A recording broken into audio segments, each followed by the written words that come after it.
In the parking lot, still got that Glock cocked. Anyway, welcome to the podcast on Appreciate Wrestling fans. It's Saturday, it's uncensored, and it's uncouth. I'm joined today, like always, with Mr. D-Walk. How are you, sir? I'm good, sir. How you doing? And the historian and the person that gets the most button now than D-Walk. It's kind of amazing. Joe BNCO. But you told me to get the lube out, so I was lubing my microphone up, getting it ready. And here we go. We're not gonna set the buttons, ladies and gentlemen. And I'm joined by the mysterious, the sultrous, like that's not even a word. Sultrous? Sultry. Sultry. Yeah. Sulfured Karrion, Invisible Woman. Hello, everybody. Happy Saturday. This is gonna be a wild one. Mm-hmm. Hey, Joe, you been making me look like a saint for the past couple of episodes. D-Walk, don't get boy. Both of you motherfuckers have been hitting that shit hard and raw. And I'll hit that button. Whoa! I'll hit it. And raw. We're gonna be raw. All right. Yeah. Okay. No, we're saying it right now. All opinions are to each their own. Oh, the disclaimer? Yeah. The opinions of the P.UW.F are solely disclosed by the opinions of said people at Joe BNCO, D-Walk, and Alex Coquito by themselves. We do not own or we do not try to do anything purposely. This is all satire, but with intelligent conversations with uncensored thoughts. Viewer discretion is advised. Okay. Especially with me and him, that motherfucker down there too. Yeah, and me sometimes when I get too drunk. Now, let's be real, Joe, and let's be real, D-Walk. Let's be real, honestly. Let's start off with D-Walk's purpose today. Not purpose, but topic.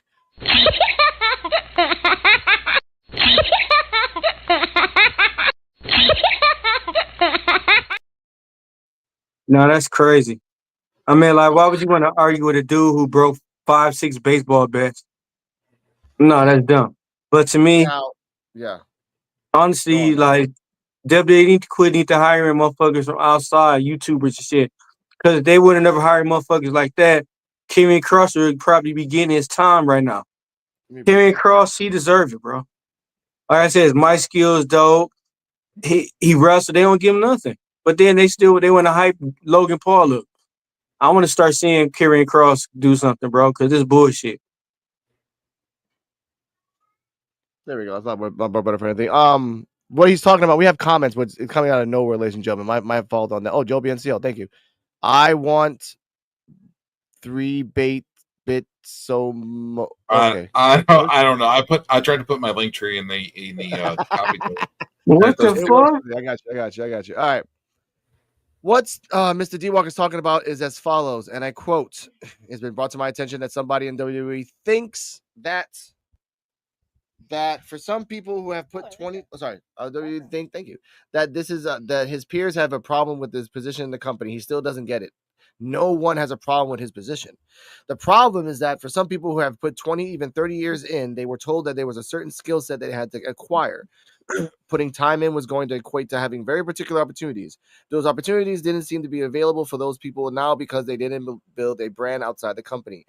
And for an extended period of time, no one was allowed to build a brand outside of a company. That's the issue. That's the problem. I'm going to stop right there before I continue. Joe, There. Do you want to That's elaborate on the time that we couldn't, as a society, build upon your own brands as a company? And also, before you start, it was always wait, before you start, move a little bit to your right. There you go. Bam! Sexy face right there. There we go. And right, God damn it. Right.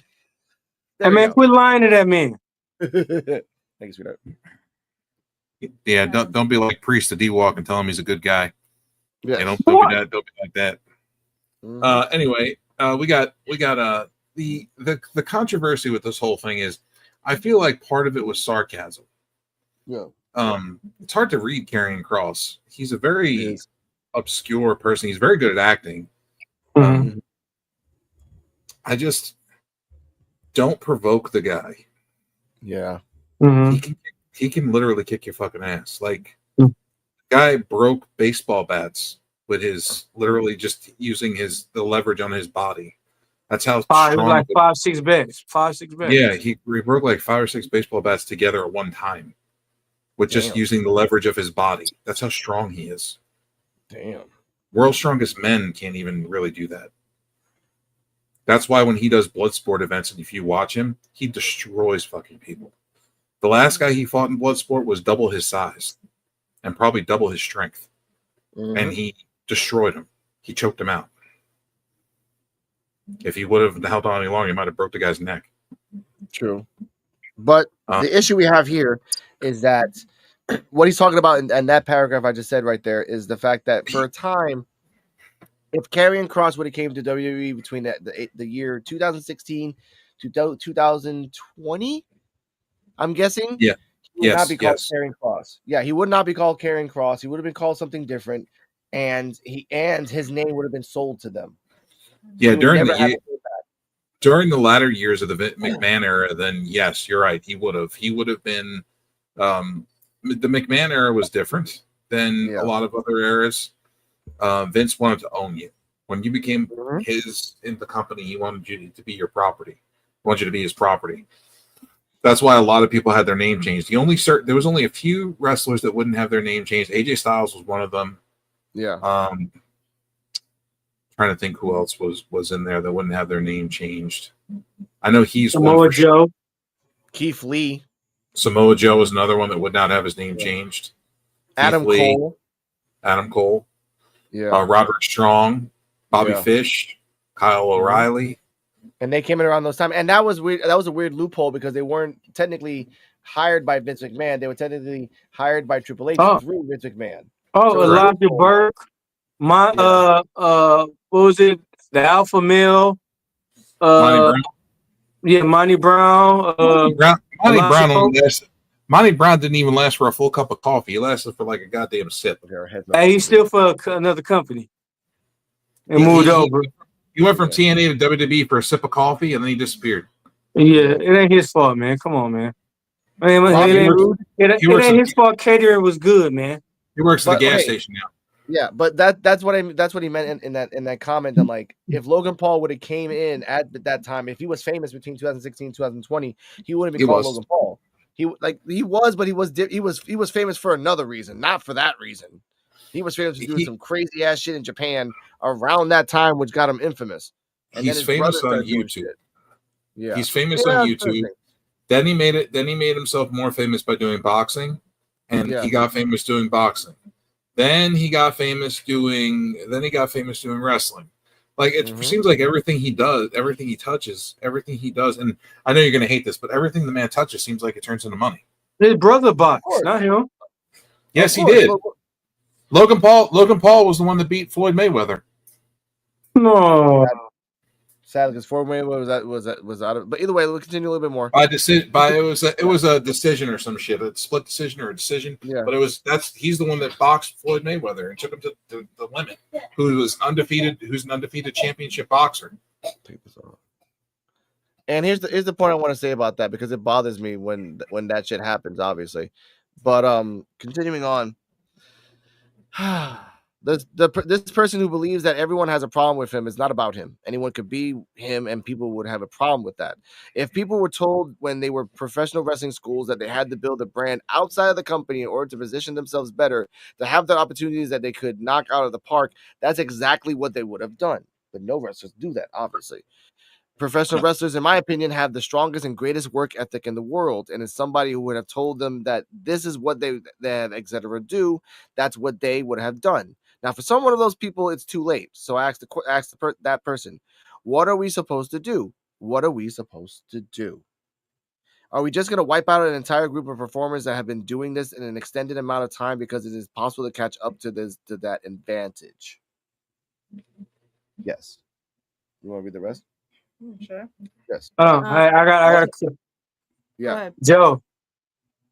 Floyd Mayweather won that fight.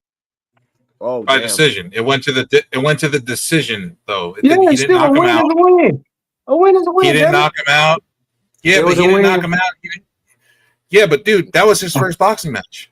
Hey, you get into a fight. Do you expect a win is a win? I'm gonna win no matter what. Yeah. Do you expect a bum that's never boxed a match in his whole life to step in a ring with an undefeated pro boxer who retired world champion about a year or two prior to that, who still has plenty of gas left? He's still young. Hey, you be surprised. I know you have a nobody. You have a nobody in Logan Paul that's a YouTuber that took you to the limit. I'll bring him. Hey, you never know. I know homeless people that put hands on everybody that walk past them. You never know.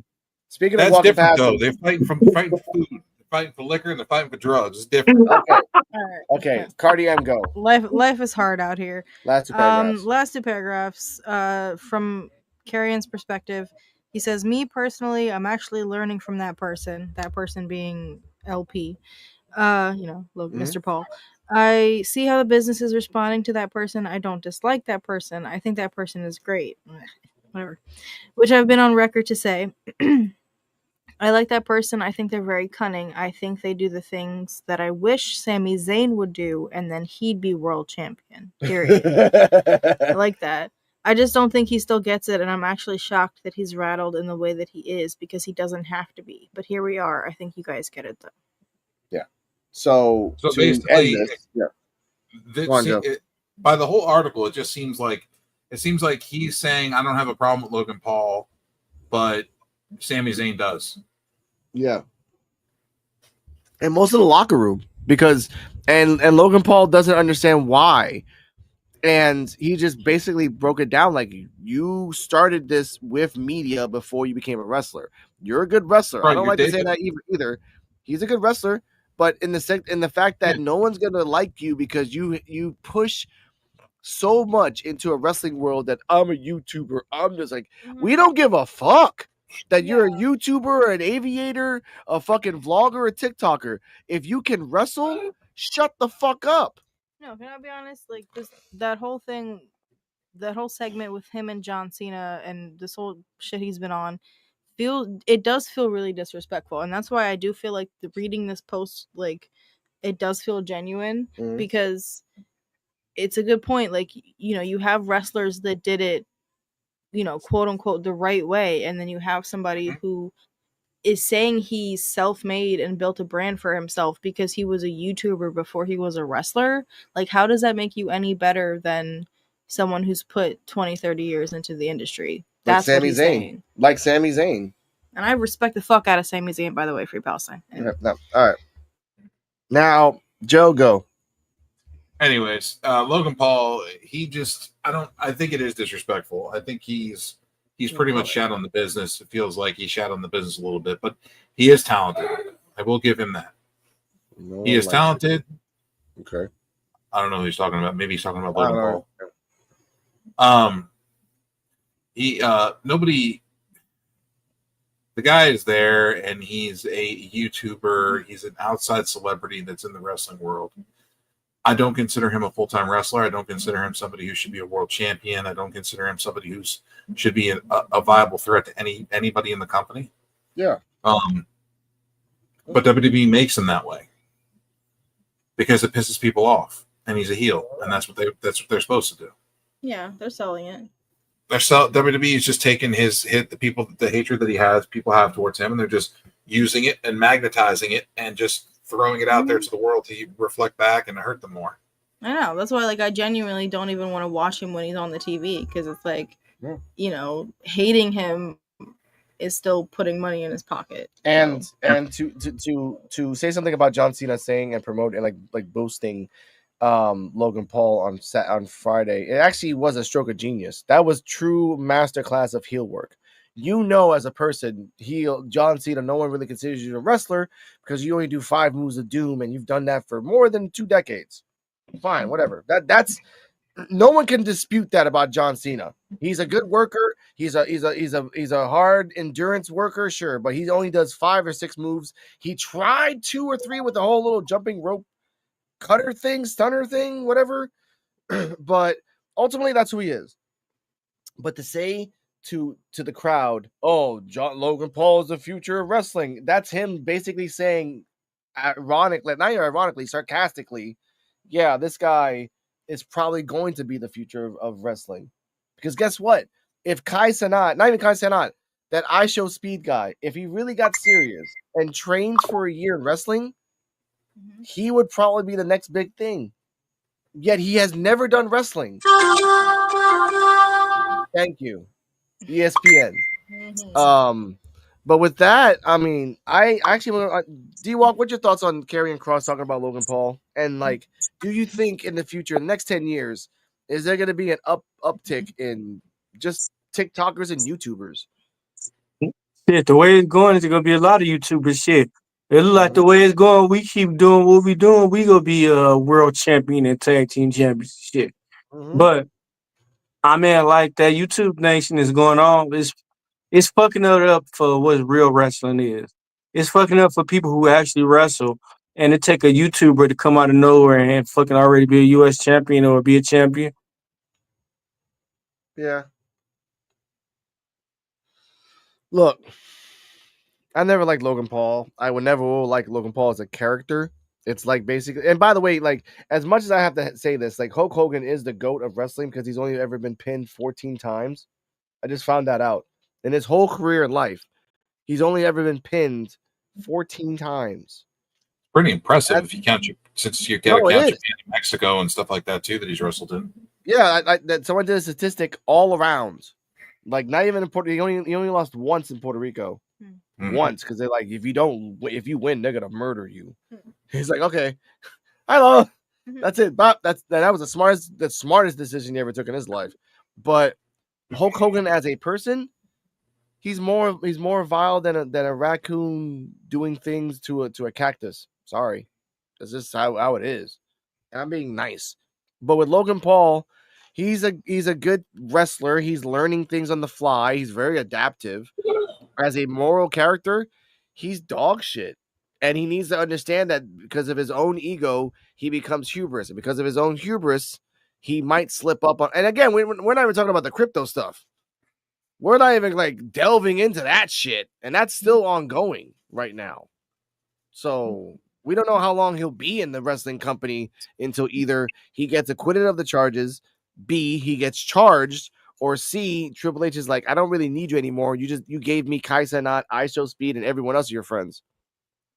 So we don't really need you anymore. Which will be sad. Deuces, bitch. Yeah. But with that was that part of the topic. Let's go to the second topic right here. Let's it's actually my turn. Let's go. Hey, you remember I gave this segment, what I call it? The segment I call it was the snitch, the bitch, and the witch. The motherfucking transitional champ. Yeah, and speaking of that, ladies and gentlemen, we have exclusive audio from who was the person that made this song too? From Edge's band, and I want to give thanks for them for taking the time out of their day to Alter Bridge. You know what? Kiss my ass, Joe. Here we go. Understands, I see clearly that this bitch is of no championship. 5 years in the company, and this is her first title. This bitch sucks so damn much. people sucking on her boobs. But I'm not Stephanie. Take your championship back.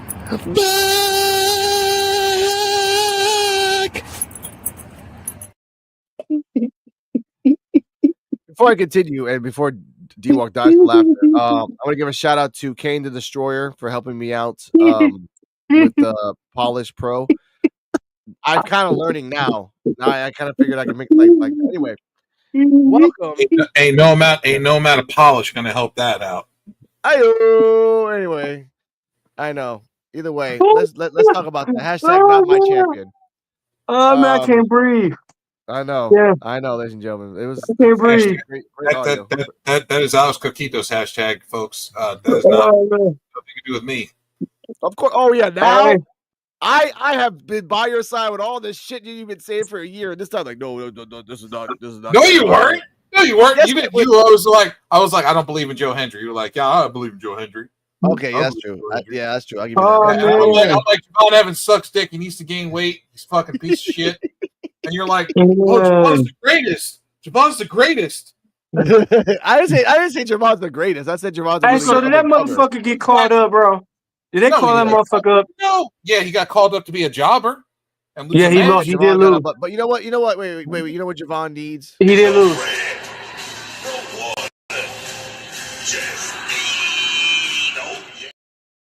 No, you know what Javon really needs? Play the Becky Lynch clip. Oh, okay. She's less offensive than regular garbage, but she's still garbage. That's Javon. Okay. She's garbage. That's fluidity of comments, ladies and gentlemen. That's the fluidity of comments. Let's keep it going. And I say she's garbage because he's about the weight of a woman. Salute to you, expert level wrestling. What are your thoughts on hashtag not my champion and hashtag JC Jane having the belt?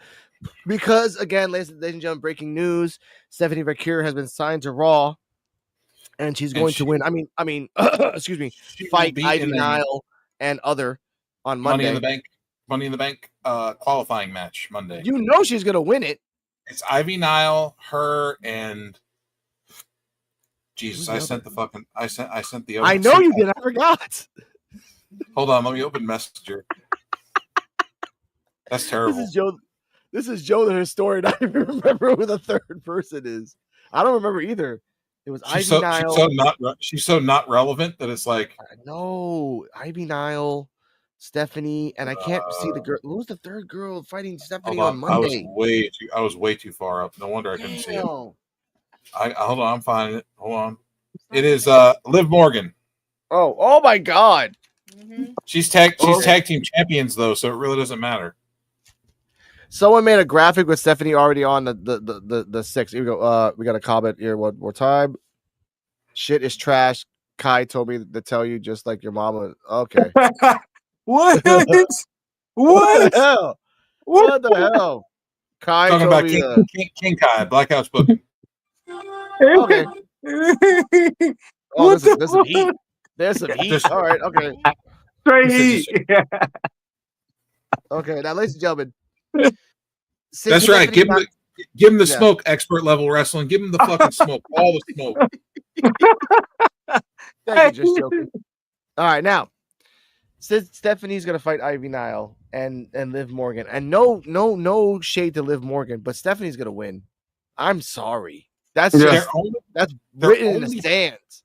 They're only putting Liv Morgan in the match to make it a decent triple threat. We know that she's tag team champions. Yeah. You know what I mean? So she's not gonna win it because she has the women's tag team titles. No. She's already done the Money in the Bank. My bad. Kai wants you to put you in the fire emojis in this chat real quick. Wants you to put the fire emojis in this chat. How about you tell Kai to come to our chat and hang out? He's always invited to come join us. And you too, Mr. Expert Level Wrestling. Tell him AFI sent me. Oh my God. What's up, Offie Wrestling? Okay. Now, here's the part I want to say. I've been stewing on this we didn't have enough time on Wednesday to really talk about this. We got a lot of clips though, so I'm happy about that. But ultimately, I didn't have enough time to say this. Now it's been stewing for a week now. JC James came out with one tweet, And that's it. Oh, for all the haters that did hating me, blah, blah. I'm paraphrasing because I don't really give a shit about the tweet. What I do give a shit about is that right after that, and during that week, Stephanie Vaquero got sent to Raw. I'm happy for her. Congratulations. I'm happy for you. I wish that you didn't have the belt for just only 72 days. I really fucking wish that shit bothered the fuck out of me. I wish you would have got a rematch. Exactly, at least one. Like, okay, there's differences. If she had it for a fucking year and then lost it and do the Axiom thing, fine, send Axiom up. It's been a fucking year. But since she had it for relatively just 2 months and 2 weeks, it sucks. I'm sorry, it sucks. Okay, so we got Stephanie Vaquero gone. We got Julia gone. Yeah. Jordan Grace is about to be gone. Jordan Grace is about to leave. Mm-hmm. But Kaylani's still there. Lash is still there. Ren's still there. Well, actually, no. Ren's back in. Zarya is still there. To me, they calling people up too fast, man. I thought we was having a draft. Whatever the fuck happened to the draft? There is a draft. The draft isn't happening until it's not happening until after. Why the fuck? Joe, you know when they normally do it right after WrestleMania. Oh yeah, but they haven't done it because it's the call ups and everything happening right now. There's storylines still going on too. They have to finish the storylines. Yeah, they fucking up. They have storylines to finish. They left WrestleMania with storylines left to do. Hey, right hand Cam, how are you doing, sir? D-Walk, do that real quick. So just this do it real quick. Happy. All right. Thank you. Give him a fire emoji in the chat. There you go. How do I do that? You did it? In DCB's chat and tell him how you do it. Just you gotta. I don't know. I'm using my computer. Fire emojis. Oh my god. You don't know how to do fucking face the smiley face. All right. Oh, in his chat. All right. BCB. Yeah, Black Couch Booking. All right. Now, ladies and gentlemen, Kairi Sane. Look. This. Okay. Give me a second. You know what? Give me a second, ladies and gentlemen. We're gonna take a little break because this thing is kind of messing up my flow of thinking. 1 second. We'll be back.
And we're back.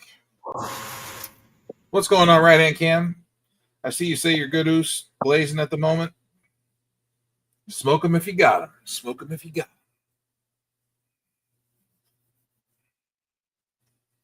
D-Walk is adjusting his thumb over the camera back and forth. He's swiping up and down.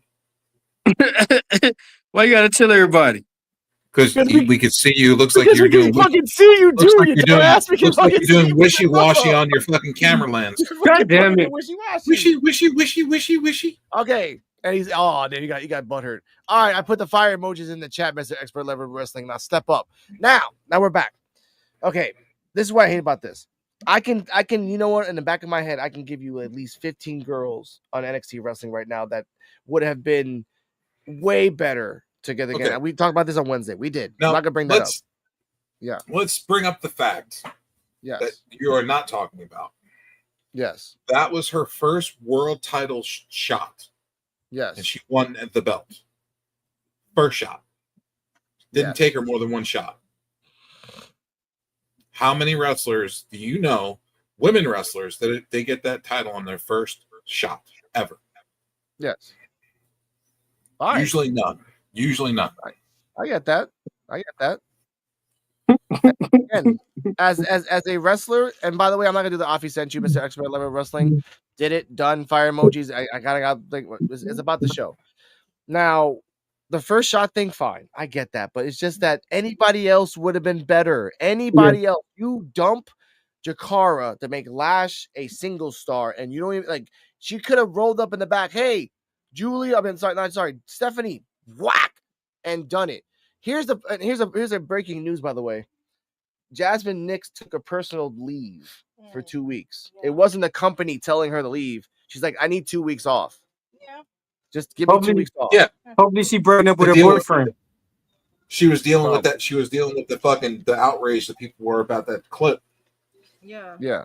And again, that's we need to like chill with her PR team, Yeah. Her social media and shit.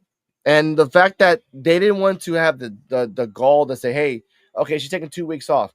All right, writers, figure something out and explain why she was off for 2 weeks. You don't have to you don't have to say why, just explain. That's it. I should slap you. Well, like, sir. Oh, damn, he's getting all weird now. Good for you, sir. The fact that it's about you didn't give the time for Jasmine Nix to explain where she was gone. You have this, Joe, this fucking stupid tension between those two means nothing because we know she's a transitional champion. You're not gonna let her have the belt for 6 months. This is not she's like the female Sami Zayn. We'll give her a shot, bitch. She's not the female Sami Zayn in any aspect of the fact. She's in a trios belt, and I guarantee you that the first 2 matches are going to be interference. Why? She's a heel. Doing this shit again? She's a heel. I know, but guess what? Julia was not a heel. Stephanie was not a heel. Roxanne was a heel. Before and Roxanne had people interfere in her matches. Not recently. Not okay. How do I say it exactly? The last 2 matches before she left, yes. Before that, she was by herself. She fought Jordan by herself. She fought Thea by herself. She fought Lyra by herself. She fought everybody like as a heel by herself. And I loved that wrestler because as a heel, she was talking shit. I'm the prodigy. I'm the best. And she can back it up. Jasmine, JC Jane, with these 2 girls, as much as you have the belt, you will never be credible as a champion because you have these 2 people to back you up. Obafemi is a tweener, and he's a monster. Unless this is the beginning of her being a face. Then she can't have the belt. You can't turn from heel to face with the belt. You know that. Yeah, of course you can. The belt changes you. It doesn't change with you. It changes you. Big difference. Yeah, but the Trick belt got might the belt, he became a dick. After he lost the belt, Trick was a baby face. After he lost the belt, he became an asshole. Hello? Yo, you made it freeze up, Joe. Damn, motherfucker crashed out on us. Oh, sorry. My audio gets keep going back and forth. But I'm out. Peace. Have a good day, sir. Be safe. Stay well. I do. All right, bro. Be smooth. But that's what I mean. Like with JC Jane, I'm not gonna. I didn't respect. I know you love Fallon Henley, Joe, and Fallon Henley in the future is a great wrestler. I'd rather see Fallon Henley over. Fucking title reign that she had. Shitty fucking title reign. 3 defenses. 3 of them were all interference. And Stephanie by herself beat all 3 of them to take the belt off Fallon Henley. I've always felt that JC Jane should have been the leader of the group in the first place. Yeah. That's first. Second of all, I felt like she should have had more singles competition than she was being allowed to have. Yes. She did good work with Thea Hale. She did good work with the Fatal Influence. She did good work with Toxic Attraction with Mandy Rose and Gigi Dolan. She had good singles matches when they broke up. When Toxic Attraction broke up and she had singles matches with her and Gigi Dolan back and forth, they were all fantastic. Fantastic matches. If you haven't watched them, go back and watch them. Well done matches. And then Gigi Dolan got hurt and JC Jane disappeared. And then they put her with Thea Hale as the bad girl gimmick. and then from there she went into Fatal Influence. Yeah. And then stuck in a group where Fallon Henley was the boss for a while. Jasmine Nix was just there. She just got her shine as a wrestler after the fucking controversy with her boyfriend, which probably that again, allegedly and supposedly was probably the reason that she took a leave of absence for 2 weeks. Correct. Then she comes back to a team that's having a problem. And then again, a lot of people said it like you should have just gave it the Fallon. You should have just gave it the Fallon, and it would have been done. Yeah, but I feel like JC Jane deserved it more. I'm going to be dead honest with you. I feel like she deserved it more. The matches she had with the matches she had with Mandy Rose, the matches she had with Tiffany Stratton, and she still never got rewarded after that. And she fought Stephanie for a title match. She did. She did have a title. She did have a title. She was the women's US. She should have won the main title before Mandy Rose got dropped. She should have won the title before Tiffany Stratton got promoted. To me, I'd rather see Fallon Henley over Tiffany Stratton win the belt. I just don't think that Fallon Henley has that side of her. Tiffany don't either. They tried with the North American and didn't work out. We saw it because again, she had the belt and she was the same exact person but with a belt. Boring. So is Tiffany. Tiffany now is growing because she met someone who's a bitch called Charlotte. And she's like, get better. But guess what? JC Jane has no competitors in the field right now. None. There is nobody in there that would exclusively take the belt off unless it was Jordan, but Jordan's leaving. So who the fuck's gonna take the belt off JC? Let's talk about that. That's why I said not my champion. If it was somebody else, anybody else, and then JC would take the belt off them, I would not be doing this, Joe. You know who they're setting her up for. For who? Mariah May. Another fucking AEW wrestler. Are you fucking serious?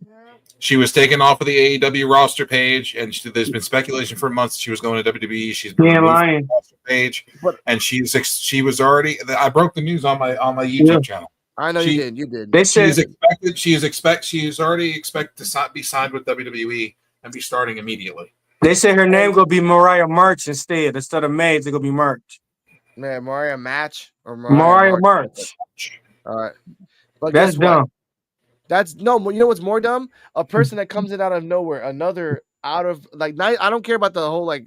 You just came from AEW, just came from AEW, and got famous off Tony Storm. It wasn't Mariah May that was famous that made her famous. It was Tony Storm. She was still their world champion. Big. Oh my god, that's bullshit. I'm sorry. Now it makes me angry because guess what? Thea, Ren, Tatum, Jada, and I hate to say that name in that fucking. That's what I'm saying. All right, Kaylani, Lash are never gonna have the belt. Never. They bring it outside. That's what I don't like.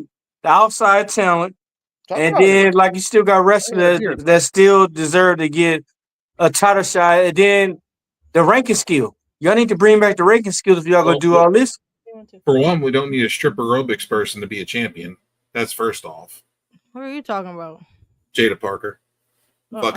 Dressing like she's barely wearing anything all the time, using her ass. That's what I said. She's a soccer player, so she looks like she's dancing on a fucking stripper pole every time she rolls. I'm scared if I go to that live event, I'm gonna throw dollar bills at her when she come out. Okay, what were we talking about? I totally lost the plot for like 5 seconds. Now, I'm talking about who can. Okay, since a wrestler that's from AEW. That just got released from AEW is coming to WWE. Yeah. A big boobed blonde girl. Sorry, that's what she is. Okay. She got famous off Tony Storm. Tony Storm did her timeless character, and because of that, she kind of piggybacked off that, and then she was the villain for Tony Storm. Imagine Tony Storm's in a black and white film noir series. That's Tony Storm right now. Like she's insane. If it wasn't gonna be the person, I'd rather see the people that beat goddamn fucking the champion, Fallon Henley, and Thea Hill.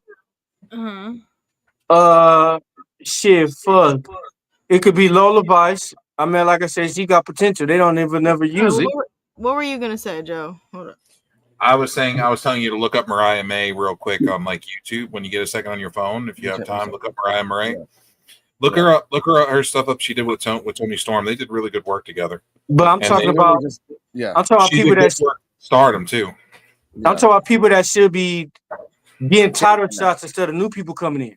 Yeah, but guess what? Now when she comes in, which will probably be like in about is there like a 90 days no complete clause for Mariah?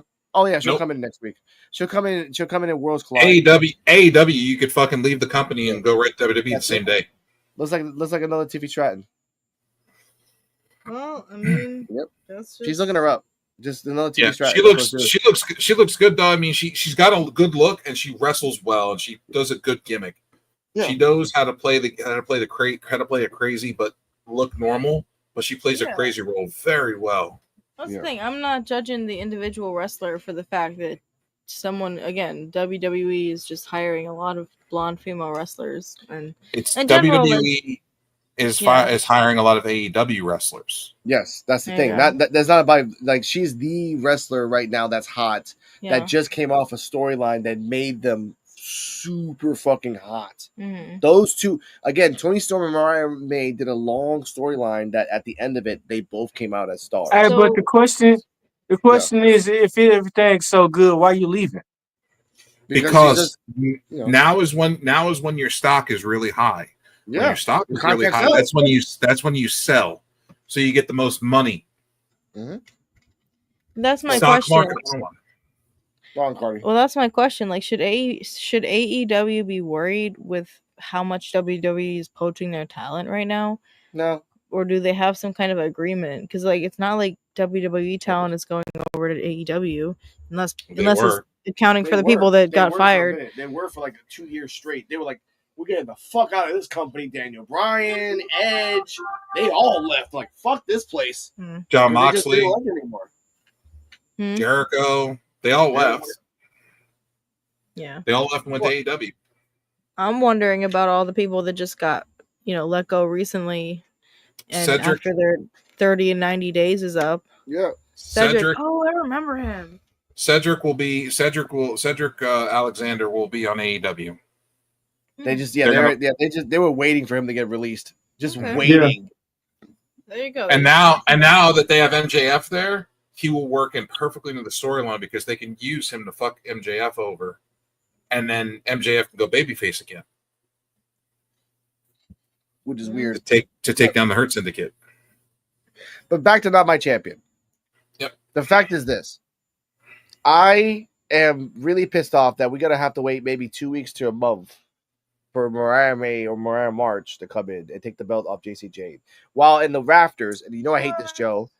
While in the rafters, Jada Parker is going to go after her once. Maybe Tatum Paxton is going to go after JC Jane once.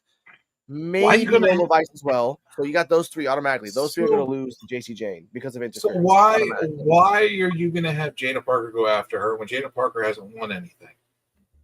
Jada Parker never wins it, but she always goes after it. She doesn't hardly. She has a lot of title defenses. Yeah, no, she goes after the title a lot. She's like Javon Evans. She goes after the belt a lot, but she don't win shit. Exactly. That's why they keep using her. And she's like, "Oh, I'm that." Like, no, you're always gonna fucking lose. Thea Hale's storyline that makes no fucking sense right now because we need to help Tatum because we have nothing for her right now. Like, oh fuck. I mean, you got stuff for Thea Hale, but the problem is you don't want to use her in that stuff. Mm-hmm. You could be pushing her as a vicious bulldog. You should be pushing her towards that towards that mid-card title. Yeah. I will say this though, I don't like this pattern of giving the belt to someone new who just came in. Like I get it, you want to show them off while they're hot, but it just all the people on the roster that have been waiting for the chance of the belt have to keep waiting. Yeah, like Jada, but I guess she's not ready. Lash, she's getting there. They're gonna give her the belt eventually. Out of all the people that they showed. Who could have been like picked to be the champion? Jada was one, Lash was one, Thea Hale, Jordan Grace, and then there was somebody else. But like out of all those people, Lash Legend was the only one that I thought would be acceptable. Yeah. But I still don't think she's ready. No, not yet. But But guess what? Fallon Henley wasn't ready. We tried it. The experiment didn't fucking work. Fallon Henley Yeah. But Fallon Henley was more ready than Lash Legend is. That's the problem. Yeah, but sometimes, sometimes you got to just push them out there and see if they go adapt or get enough. But they don't. Guess what? Fallon Henley, you're the New North American champion. Oh, cool. You'll always have backup with Jasmine Nixon and JC Jane. Oh, cool. We'll tell you when you lose it. Okay. 3 months later. This is a new girl named Stephanie, and you're out. That's it. Okay. And then you get buried and buried and buried again. Hey, Thea Hale, you gotta fight Roxanne Perez for a match, and you're gonna come out strong. All right, thank you. We're gonna test out this theory with Ridge Hall and see if it works. Oh, it didn't work. So we're gonna have to disband you, and you're gonna be in catering, drinking coffee, doing coffee adventures. All right, cool. Now, Ridge, you're forever there until in catering until we need you for a battle royal. Exactly. Hey, by the way, come back. Oh, by the way, Lola Vice, you had a great match with Jada Parker and a great hardcore match with her. And guess what? You're gonna be Latina humping Stephanie the whole damn time. Yeah, she's Stephanie and Lola Vice are in a tag match at Worlds Collide versus two of the AAA ladies, which is stupid. Which is the stupid. Two that they've been. Oh, there we go. It's basically let's showcase Mexican talent. Oh, look at that! Sure do.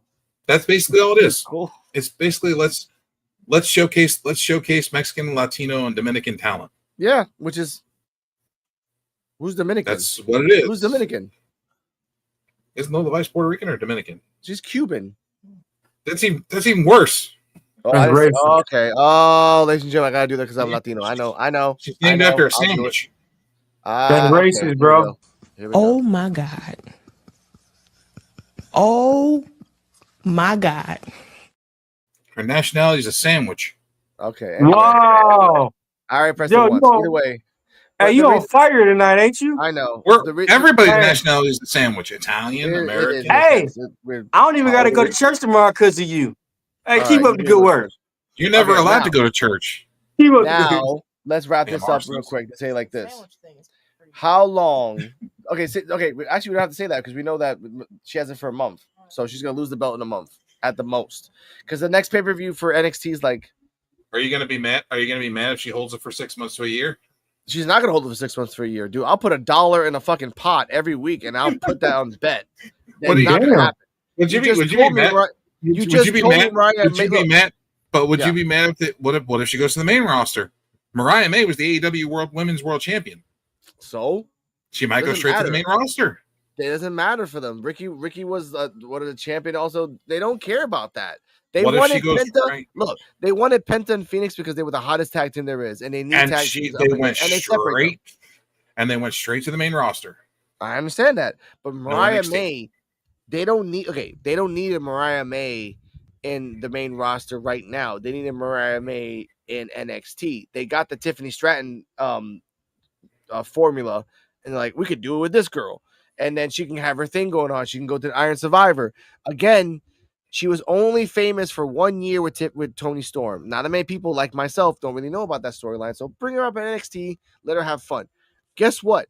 As much as the women's locker room is stacked in NXT, they're, as I was going to say this earlier, they're getting drafted to Booker T's fucking promotion, Reality of Wrestling in Texas. You mean demoted? That's a demotion to me, dude. You're being demoted to a less reputable company that looks like they wrestle at a high school gyms. Yes. Have fun. Ren Sinclair was a champion over there, and then she went back and started winning again. Dude, Jordan Oasis, who was on Evolve, had to go to Reality of Wrestling, win 3 matches just to go back to Evolve. That's how they said it. Oh, he got a chance to go back to the qualifier. I'm like, what the fuck? That suck. Booker T is fucking like Hugh Hefner, but the bitches are the wrestlers. Like, you're all mine. Oh, yeah.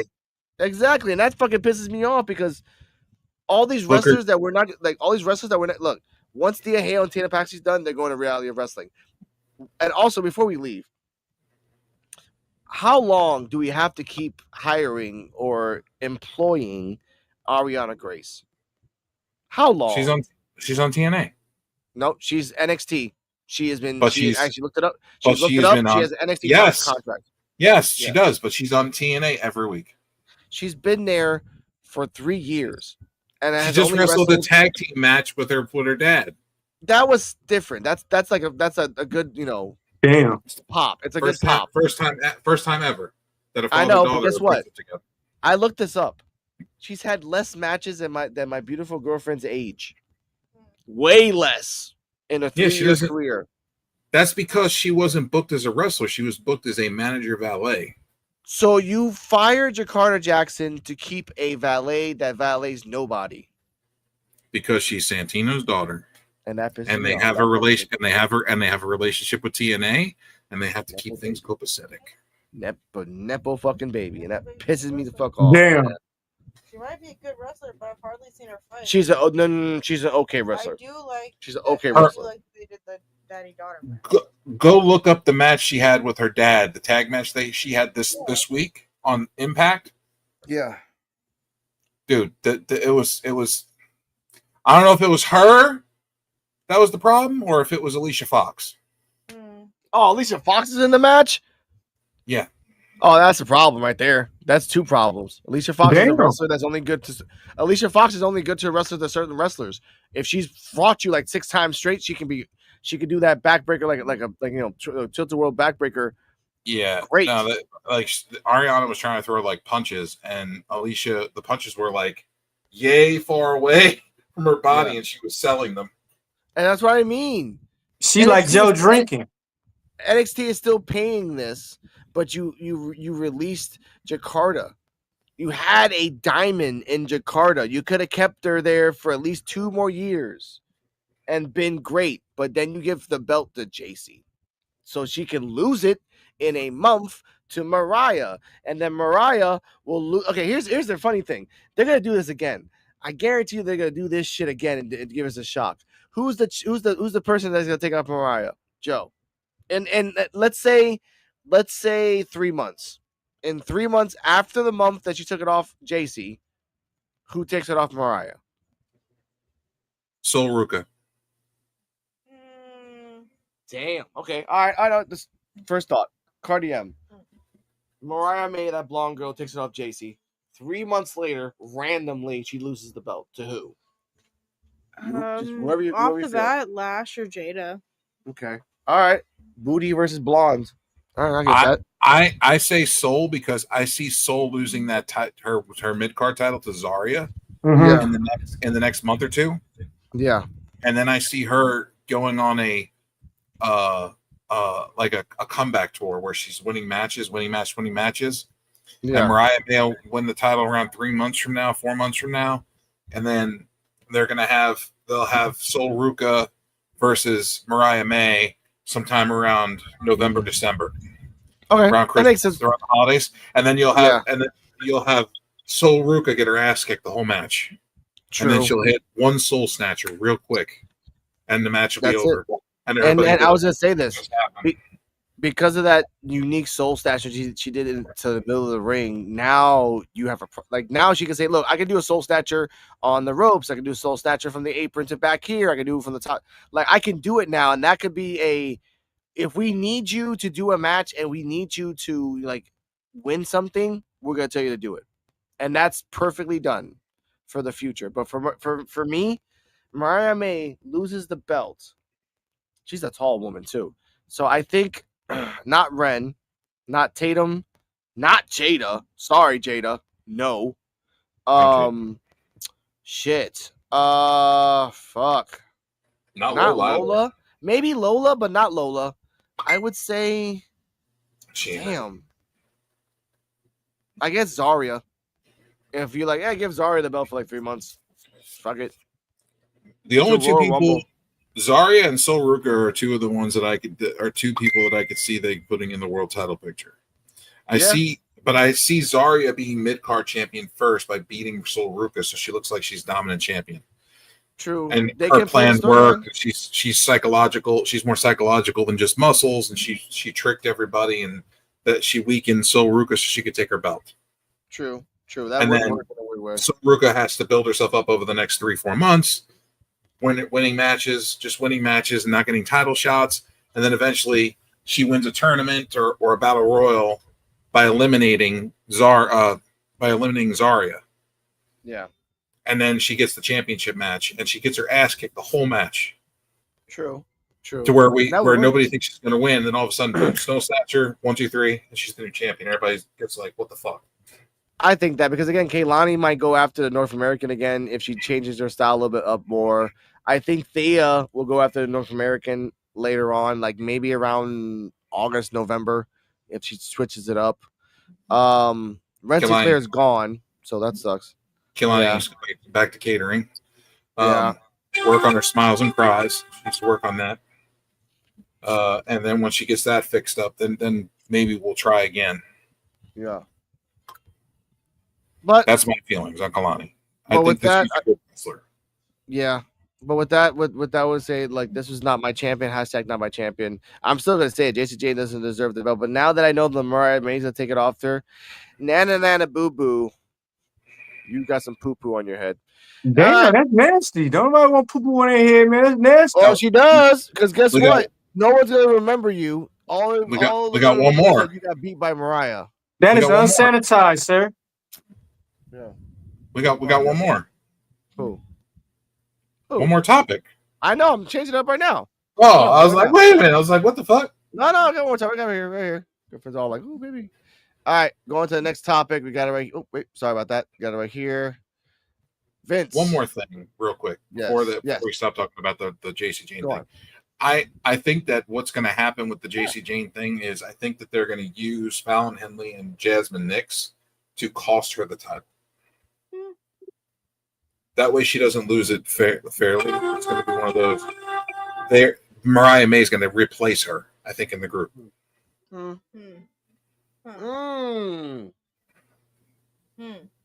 Like a Batista Evolution, when Randy Orton won the belt and the thumbs down. And they could do that in the sense, they can do that in the future where Mariah May is like, I'm the person that you need to win. And then Jason's like, no, you don't. I'm the champion. But then they make her lose so that that still makes Fallon Henley and Jasmine Nix stuck in a fucking trios hole. But then when Mariah May defeats them, that could work. Yeah. You make it look. What you do is you make it to where Mariah May is like, who do you think orchestrated them to help you win the championship? Yeah. Do you think they were going to help you on your own? You guys have been fighting for weeks. That's true. And Jasmine Nix, I met when Jasmine Nix was away, and Jasmine Nix, like in the 2 weeks I was away, I was actually talking to somebody else, and then I found like, and then you could bring her in like, oh, I found someone else that can help us in Fatal Influence, and then here comes Mariah May, and then from there, boom, boom, boom. All right, that's fine. Yep, chips can fall in the way, and it makes sense. And turn Jacy Jayne a face and have her go on a face run. Oh yeah, so go on, D-Walk. Breaking news: Patience win. Oh, okay. Good for them. Speaking of the win or the loss, depending on how you look at it, ladies and gentlemen. John versus Vince. See you at the crossroads and you don't be lonely. See you at the crossroads, you a snitch. See you at the crossroads, so you don't be lonely. All right. I know you didn't. Yes, I did. Run it back. See you at the crossroads and you don't be lonely. See you at the crossroads, you a snitch. See you at the crossroads, so you don't be lonely. All right, we're back. Yeah. You getting a record deal, buddy. You getting a record deal. It's for everybody. I made songs for everybody. I think I did that in the supermarket while I was buying some groceries. Amazing. Yes. Now, Joe, take it away. So, breaking news out of the Janelle Grant lawsuit with Vince McMahon. Apparently, John Laurinaitis and his attorney have spoken with Janelle Grant and her attorney and made a deal to help her case against Vince McMahon in return for him being dropped off the lawsuit. Janelle Grant and her lawyer have dropped John Laurinaitis from the lawsuit completely, and he is now working with the Janelle Grant lawyer team to bring evidence forward towards Vince McMahon and against him. What's some cowardly shit? Ain't that some shit? Somebody fucking turncoating and just fucking being a rat fuck just to get his own ass out of trouble. What the fuck? They still should lock his bitch ass up. Now, in good news, and here's the bright side though. This is the bright side though. The Bella Twins will never have a job with WWE again. That's good. I mean, mind you, Nikki Bella is still in. Like, she just got a contract with them, so she's gonna be popping up for a while. No, they don't have to use her. They signed her for a contract. They don't have to use her for shit. They can leave her catering. And we had one more thing to talk about. What? The Alberto Del Rio. Oh, we got lost. No, we also got to talk about the Nikki Bella thing too. We'll talk about Nikki Bella after this. The Alberto Del Rio. I actually want to do that on Kick, because that's probably the only place we can show the video and actually talk about it. So how are we gonna do that? You're gonna have to open up a new link. No, we'll do that tomorrow. Not tonight. We'll do that tomorrow. Don't worry about that. We'll have a special edition so we have time to promote it. The Alberto Del Rio situation is fucked up just because Vikingo. Anyway, we don't want to spoil it. Back to this. Now, I have to give a nice little crash course for Karrion to understand what's going on here so she can understand this. And for everyone down below who doesn't understand what we're talking about, Vince McMahon is in a lawsuit because a former, I guess, assistant, in a sense, was saying things that Vince McMahon has done to her body, to the command of him, and of the like. Some parts were included some excrement and fluids and doing things. Now, Jordan Laurinaitis and supposedly Brock Lesnar was involved in this lawsuit. And as we heard right now, John Laurinaitis sold as D-Walk wants to call it, a snitch deal to not get involved in this shit. And I say that's the smartest thing ever, because you don't know how long you got left in life, but you know how long your money is. Let me sum this up for Karrion. Basically, Vince McMahon passed her around like a bag of Lay's at a barbecue. And that's what she's suing about. Yeah. And then she messaged him and said that she liked it too. She's like, "Oh yeah, I can't wait to do that again." Yeah. But then there was worse things that he did. There was worse things. Yeah, this guy just sounds like a real something. They all took turns on her. Basically, him and John Laurinaitis would have different days of the week that they would use her. And then Vince would have like everybody in the production truck. He'd have her like blow everybody in the production truck or fuck everybody in the production truck. Yeah. Yes. And she'd do it. So there's like a lawsuit over this or something? There's a lawsuit over this because there was other things that happened that we can't say. But she signed the NDA. Yes. So that is the icing that nobody talks about, because legally, because she signed a non-disclosure agreement, she's not supposed to be talking about any of this. And it's a legal binding contract. So technically she shouldn't be talking about none of this, and it should be all thrown out of court because of the NDA. Yes. Lock her ass up with Megan Thee Stallion. But that's the thing. That's the part. Like, is she doing this out of revenge to be like exposing Vince? Because this is hurting Vince a lot. She's doing it. Yeah. She's doing it because she wanted Vince to leave his wife. She wanted to be with Vince, and Vince didn't want to be with her like that. Vince didn't want to leave his wife. I mean, they're separated or whatever, but they still are sociable and do their thing together. Like, she still goes to his court hearings, and he goes to her like things that she's got. You know, they support each other still. But she wanted him to leave that and go run away with her type thing. And as soon as he said no, this is what we get. However, it has been public record that he has paid a lot of $1 million in private things that he has paid for girls. Yes, but he paid them. So they signed non-disclosure agreements, and he paid them. And there shouldn't once the non-disclosure agreement comes in, it really should not be a thing. NDA is an NDA for a reason. Yeah, but that's it. Dead. But when it comes out public record that Vince McMahon had to pay these NDA fucking things, it looks bad for the company. Even though no one knows what the payments were about exactly, we know publicly that they were payments, and the imagination was going to run wild. sorry, the comment section. Hello, DT2. Hope you're all having a good night. Just wanted to pop in and say hi. How you doing, buddy? Hey, DT2. Been missing you. Haven't seen you in a little bit. Hey, dude, we're doing a live right now. Probably been busy working or something. Yeah.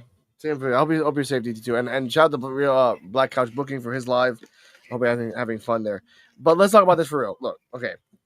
Jeanette, like the Jeanette or Janelle, whatever her name is, just Jay, yes, had an NDA. Because of the NDA, now she's exposing this through court. And because of that, people that thought they were safe are not safe. Brock Lesnar, to be an example, he's been off camera for a while because they're like, if we bring you in, there might be a chance something else might pop up. And they did. We don't want to have that. And they did. And it did. And that's what they officially named him in the lawsuit, in the case. Yeah. And it was smart for WWE not to bring him in. It was smart. Like they hedged their bets. You know? Yeah, but at the same time, he could be like, he could tell WWE, fuck you, I'm going to AEW. They're going to pay me double what you're paying me. He won't. If Vince McMahon bad? If Vince McMahon tells him to, he'll do it. Yeah. He's loyal. He's loyal to Vince. He's not loyal to Triple H. He's loyal to Vince. Because when Vince got let go from the company the first time, when Triple H first took over, when he stepped down and then he came back, Brock was pissed off. Brock like fucking flipped furniture and shit in the back room, in the locker room. I remember that. Yeah, I remember that. Because he likes Vince. He likes Vince is like a second dad. But with this going on right now, but with this right now, it seems I feel like there's gonna be more people. Like if we hear that Brock Lesnar just like sold out. P.UW.F, mute your mic. No, my bad. I'm talking to your homies. Oh shit, my bad. I stepped off I stepped off the stove for a minute. Will we be discussing Money in the Bank? I don't know if we're going to talk about it this week. We might. I don't know. It's only usually 5 matches anyway. So yeah. Next week I think we'll be talking about it. Next week on Saturday. Yeah. Is it Saturday? Saturday. Yeah, it's Saturday. Worlds Collide and then Money in the Bank. Yeah, there's nothing like special about it. I'm like, whatever. It's just 5 matches. I mean, that's why like it's a lock. Like if Stephanie and Julie are in both those matches, you just have to pick Roxanne. Roxanne's in it too, isn't she? Roxanne. Well, yeah, Roxanne. Like you could put money on any of those 3. Any of those 3 could win, and that's the best thing about that. Is Becky in it? I don't think so. Charlotte, Becky, Naomi's in it. I know she just beat Jade Cargill. I know. Yeah, I know. It's Naomi. It's gonna be Stephanie. Like she hasn't even had the match yet, so it's gonna be Stephanie. Julia may. Yeah, Roxanne is in it. That doesn't really matter. But we'll talk about that later. Let's go back to John versus Vince. Let's talk about Vince's leading, like segueing to this. Now Vince's new is company I-14, and as you said before off camera, Joe, that he wants to buy back WWE. There's rumors circulating like a damn tornado that he wants to buy WWE back, and TKO doesn't want to sell it. Mm-hmm. Okay. But my personal opinion, if he wanted to buy it back and he got a backer to help like a company or somebody to help back him to buy it back, and they had the collateral to do so, then maybe he might be able to. Okay. But he would literally have to have somebody. He would have to have like Peacock, like NBC, Peacock, or HBO. I mean, HBO is dipping. HBO has got AEW. Again, they're dipping in new things. Like he can actually buy back. Like you can actually go to Peacock. Peacock is leaving WWE, and then you can just go. They can go to Peacock. Yeah, well, Peacock's supposedly leaving WWE. They are in May 2026. They're all going to Netflix then. That's it. Everything that's WWE is getting stricken off Peacock in May. That's it. Just wipe the and it's going to Netflix? Yep. Exclusively. I mean, that's fine by me. I enjoy. I rather watch it on Netflix, but I prefer it on Peacock. I like that it's separate, and you can just go over there exclusively for those things. Netflix is just Netflix. yeah. But if you have all the WWE content over there, people are going to want to sign up for Netflix more than ever. And then they're probably going to raise the price again. But that would be a good place. Even Tubi, since Tubi's a free thing, WWE has no jurisdiction to tell them you can't do that. They're like, we're Tubi. We do whatever we want. Honestly, It's Tubi. it's working. Tubi is working. Like I've been watching Tubi movies because they got some movies there that like no one even knows about. I'm like, oh shit, dude, they got some good ass movies in this bitch. What about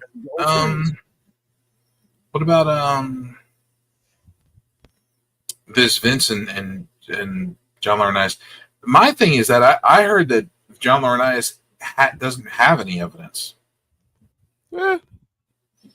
Like that's the whole like shebang. Like supposedly he doesn't have any evidence at all. Yeah, I get that. Hold up a second. For BMAC, if you want to talk about this, we'll talk about this more on Sunday when we go on Kick.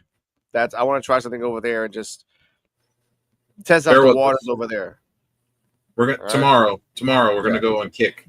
Yeah, I only got one follower there, but it works for us. Doesn't really matter. That's me. Oh, thank you, DB. Oh, thank you, man. I appreciate that. No one's following me on Kick. I respect that. But back to this. Hey, I'll follow you on Kick. No, you don't. I got one follower. They son of a. That's me. I made a Kick account just so I can send you a follow. So yeah, it's because StreamYard is letting me do Kick now. So I'm like, that's the one place that we can talk about and show videos uncensored. That's why after Kick I went and I made a link so easier to link all my shit to my link tree. Nice. I gotta start doing that soon. I'll do that soon in my life, so I have to do it. Either way, back to this. With John and Vince, even if he doesn't have anything, he's hedging his bets, which makes sense. And then on top of that, Vince with his new company I-14 and whatever, and again him trying to buy WWE, what he should do is just, like you said, find a streaming platform, because that's the new future is streaming platforms. Find a streaming platform and just really talk about it, and really just. You got wrestlers that you can poach from WWE. You have wrestlers from the indies that would just, by your name alone, they would follow you. The WWE ID program technically lets wrestlers who are on the ID program wrestle other places. So Vince can kind of do like a, hey, work for me in this old shady high school auditorium, and we're gonna have cameras here, and then you're gonna say that you worked for this and this and this. And by the time it comes out, your contract will be up and you'll be with us. Like some shady shit. Smart, though. Give him that much. So I'll give him that. Next thing you know, we have Porky's matches where you have to drill a hole through the shower wall to watch the two blondes wrestling in the showers. I don't know. Here we go. We got another comment here. He couldn't deal with Janelle and her team, so absolutely had to have evidence, or else the deal wouldn't have been agreed on. Yeah, if you have no evidence, yeah, they were like, even happenstance of him saying he has something of just, no, you have to show me something in order to get the deal. All right, here you go. Here's the box that Shane McMahon had to throw away. I saved it.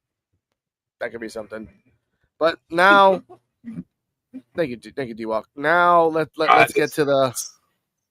It's kind of funny though, but let's get to the last subject of the night, until we can get on to the next one. Here we go.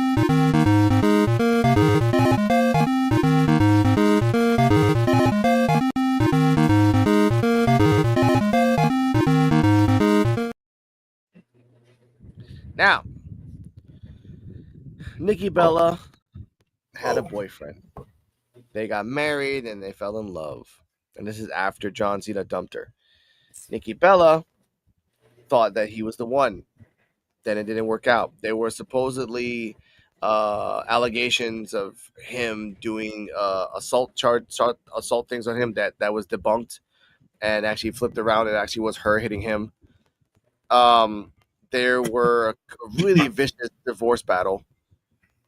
And now we get to the point that after the divorce is over, it has been stated that she has to give him alimony and special things too.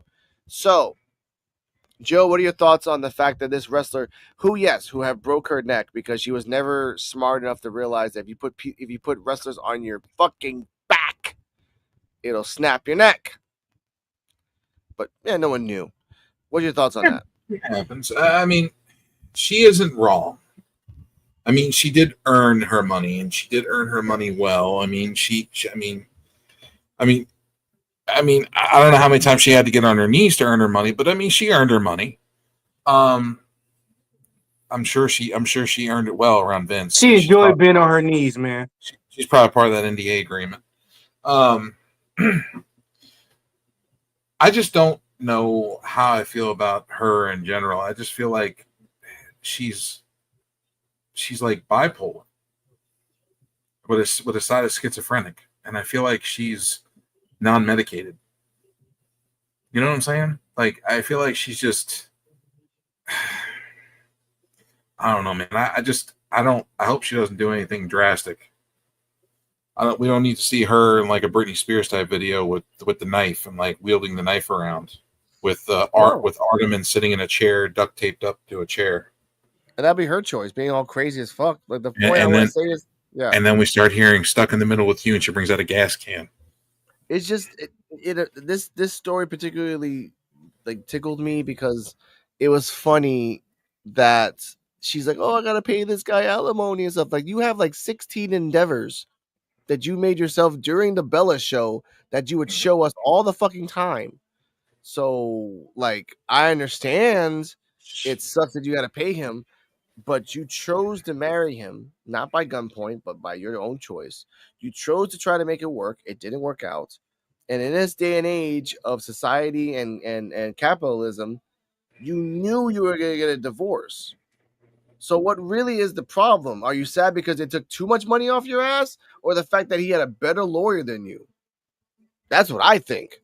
He just got a better lawyer, because the fact that I saw this guy, this particular person, win so much money off Nikki Bella, and he got away with it.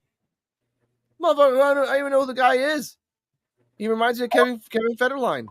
Artemis Chinsef, and he is a dancer for Dancing with the Stars. Oh, I remember the story. Yes, she fell in love with him because she was on Dancing with the Stars. And then don't dance with a pretty boy, motherfucker, because he's gonna try to take your money and break your neck. Yep. I remember that now. Damn.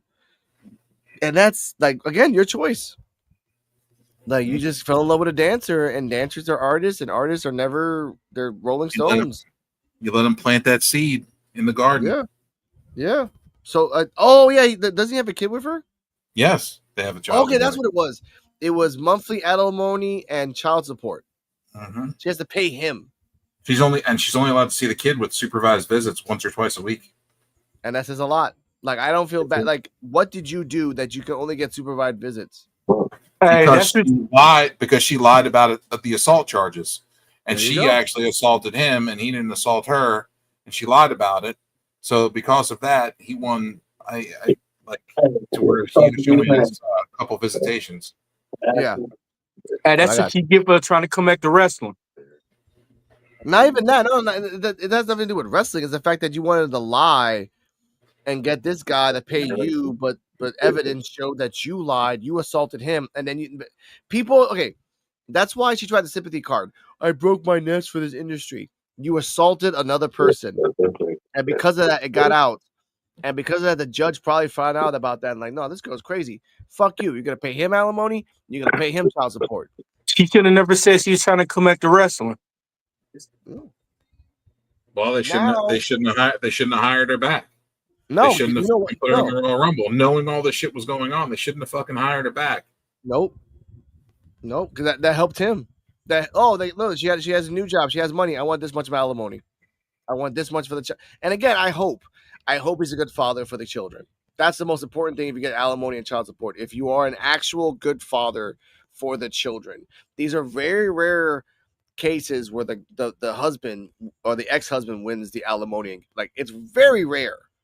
So I'm actually happy that this person got away from this abusive person. I'm sorry to say that, Nikki Bella, but publicly you abused him.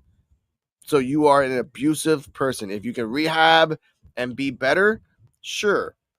But don't think that if you don't get better, no one's going to call you the new Ike Turner. Sorry. BMAC, you always can. The judge can always change his decision. Yes.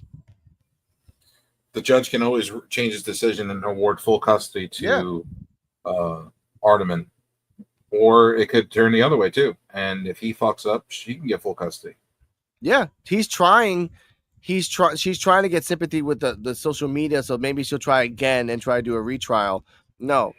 Right now, people that know you and know this outside of wrestling, because again, you're not a good wrestler. We're not talking about your wrestling. We're talking about the fact that you assaulted a guy and then are crying because you got to pay alimony and child support. Now, here's the thing though. What happens if she comes forward with a video? Like and he's of him assaulting her. Then fine. The whole thing's gonna flip the script.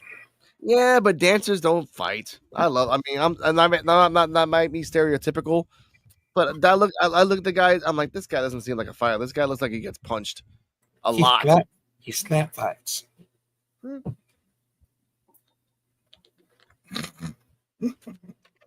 All right. Hey, you saying he fight like a sissy? No, I didn't say that. You did. That's how I Joe. Huh? You say you see? Wait, no. He fight like a sissy. It was insinuated. Okay. It was insinuated, allegedly, supposedly. With that, ladies and gentlemen, that was P.UW.F. Hey man, we got 2 more hours, man. Oh, you got 2 more hours. I'm getting out from now. From here. How about Ricochet tweeting about Carmelo Hayes? I'm gonna flip it up. Oh yeah. Boom. There we go. Now we got P.UW.F. time. Okay, I gotta remember this. At 1 hour and 20 minutes, we stop the 3 subjects. We go to the next thing. Ladies and gentlemen, this is P.UW.F. on my end. We're gonna keep talking. There's no clips after this. This is gonna be straight up me doing videos of this shit. Joe and D-Walk, get some pencils. Write down the time frames when you change subjects, and I can find it a lot more easier. Because if you do 4 hours, no, thank you. I'm not watching a 4-hour show. We're gonna do an 8. Okay. Anyway, you do 8. Look, you have exactly 4 hours before the 50-hour limit. And then after that, it doesn't record. I'm not trying to do all that. I'm just trying to do maybe 4 hours. Well, ladies and gentlemen, shout out to For Real Terrell. Shout out to B-Back Brandon McMullen. Shout out to EOD Wrestling Hump 33. He fell twice on the way out from Raw, and I felt bad for that because oh shit, man. I sent him a link, but I didn't know if he was up to. No, he's chilling. He's chilling. He was chilling today. He was just doing his thing. And I totally respect that. Once again, EOD, you're always a member here, always welcome to here, and as always, stay healthy, stay happy on my end. These guys will keep talking. We gotta do with the outro for me, and after that, you know what? Give me a second. Yeah, JC Jane, just suck a dick. Understands, I see clearly that this bitch is of no championship. 5 years in the company, and this is her first title. This bitch sucks so damn much. People sucking on her boobs, but I'm not Stephanie. Take your championship back.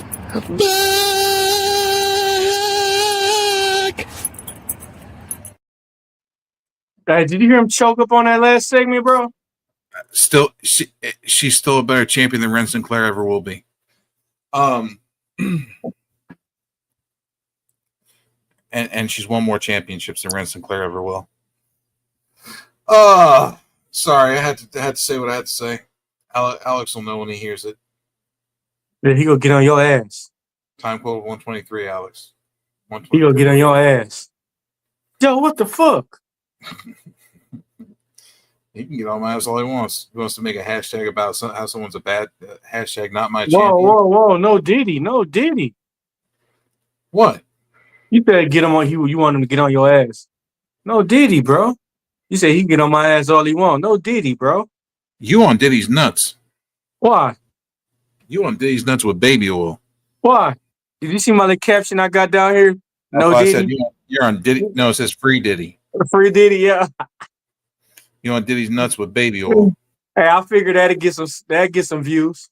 I'm going to swap out your baby oil with fucking super gorilla glue so he gets stuck to his nuts. Damn, why you want to do that? Catching the X. Wow. Thank you. DT2. Well, look at the comment. Bring what that is up. that? For Alex. Why did you say it when Alex was here? Bring that up. Oh man, here you go with him. Come on, man. Don't start this. Hey, don't start this man. Hey man, don't start this man up. End of days said the same exact thing. He agreed with me. He said Joe knew. He said he's called it last week.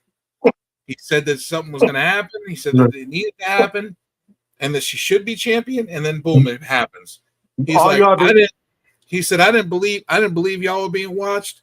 But he's like, I feel like I need to get my tinfoil hats out. Hey, all y'all been drinking. That's because. What? No, it's because I don't drink. That's why I'm sharp as a whip. You sharp as a goddamn fucking. Sharper than you, Stuttering John. Why you gotta make fun of stuttering people? Quiet, Terrence.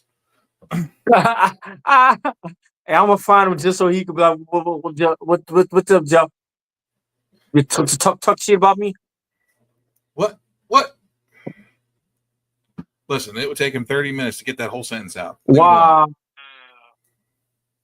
And that's with 2 head slaps. That's messed up. Imagine the. You remember the car you sold him? It was like only worth like $5. Yeah, DT2. It's kind of funny how that happened, isn't it? How we were talking how she wasn't how we were talking how about how she's not booked properly, JC Jane, and how she needs to be booked better, and how she deserved to be a champion, and then all of a sudden the next week she's winning the women's world title. And so if there's things we want to happen in NXT or WWE, let's talk about it, so we can make it so they can see it and they can make it come to fruition if we all agree on it.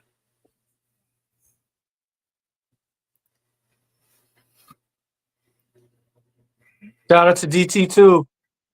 That's right, Rico Reaction. Shout out to DT2, who agrees with me about JC Jane, and she's the people's champ. Hey man, you ain't got to be bragging about it. Why you got to brag about it? Yeah, because as much as that bitch botched, I didn't want her to fucking be a champion. She almost fucking hurt fucking like 4 or 5 people in a month. Get out of here, including herself. She used to go somewhere. They're gonna send her to the main roster for what? To hurt more people? She's Nia Jax, but worse. No, she ain't. Bro, Nia Jax never hurt that many people in a single month. Man, bullshit. Nia Jax hurt enough people. Huh? Nia Jax hurt her. Well, at least she ain't no almost career. At least she ain't no careers like Sasha Banks or Mercedes Moné. Bro, Nia Jax hurt like one person, and then they fucking fired her after that. Goldberg almost killed a couple of people. That's Goldberg, though. He said that's Goldberg, though. Goldberg don't count. Goldberg don't count. We're talking about the women's division, bro. He said Goldberg don't count. Nia's has gotten better, but at the same time, she's still dangerous because of how much she weighs. At any time, if she takes a wrong move or something, she can really fuck somebody up and hurt you. All it is her not catching herself properly. Like when she plants, if she doesn't plant her feet right or something, and she slips, and we have an oh my hole moment, and she just oh my hole up somebody's chest or face. All that ass squishing somebody's fucking nose. Oh my god. Yeah. Naomi was the best performer in that triple threat. Jade Cargill sucks. Nia Jax sucks. I feel that was the only person that was logical to win. The other two don't need to be in the world title picture. They need to go back to the performance center.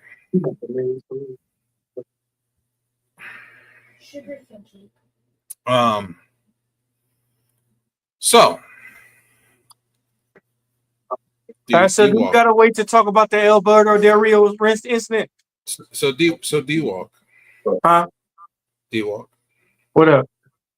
What do you want to talk about? Can we talk about the Alberto Del Rio Reese incident? Huh? If you want to talk about it. Let's talk about it. The Alberto Del Rio gonna end up getting shot, bro. You can't beat on nobody's daddy like that, bro. You think so? No, you can't. What did he do wrong? All right. No, I was going to talk about this. I want to talk about this, and this is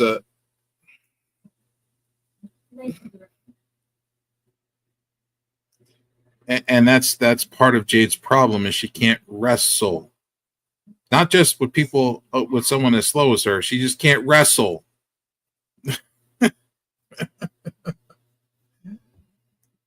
Yeah, but DT too. It's taken her 6 years to show even a slightest bit of improvement.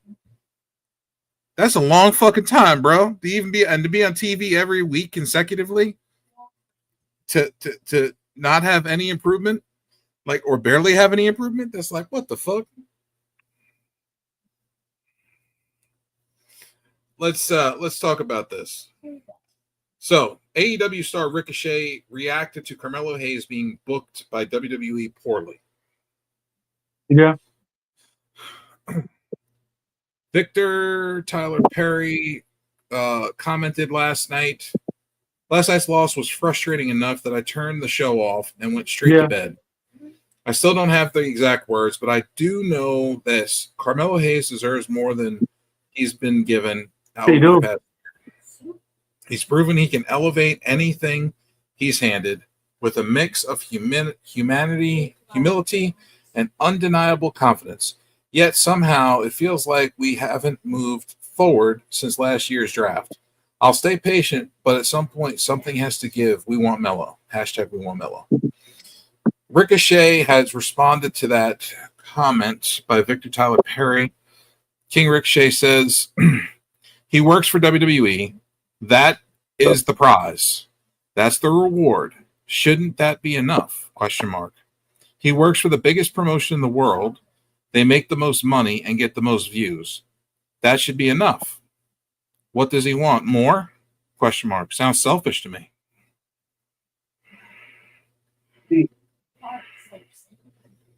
So,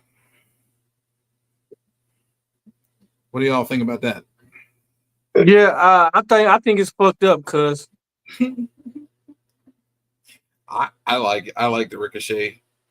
No. I agree with Ricochet, but at the same time, you mean to tell me Trick is a better champion than Carmelo, but Carmelo had a better run and wrestled a lot of good ass motherfuckers? I think Trick got over with the crowd more. I think Trick knows how to get over with the crowd more. And I feel like Trick is a better performer. Yeah. Overall. Okay. So I don't know what else we're going to do as far as that goes. But Carmelo had better feuds.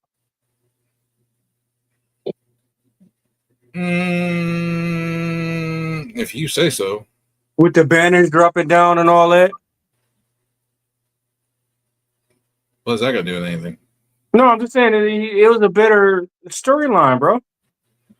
He had everybody he beat, he dropped the banner down for him.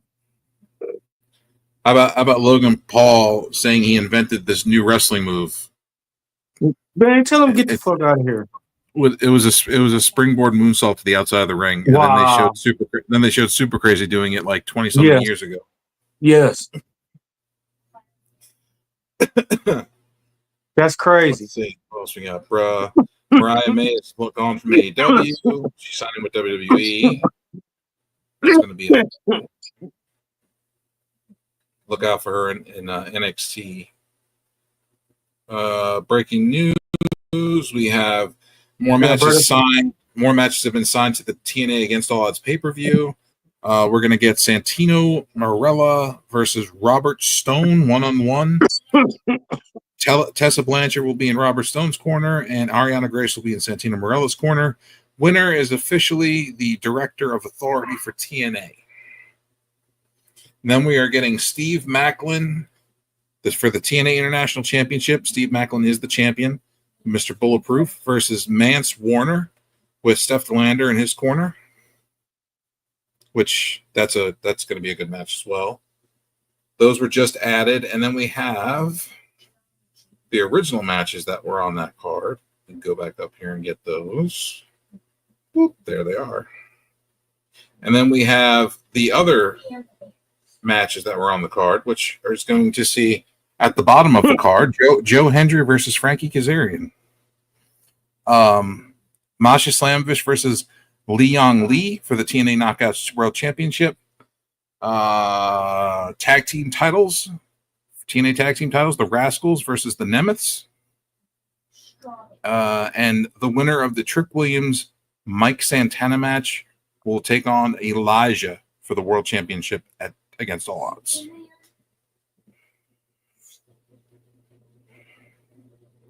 And those are the matches that are signed so far. What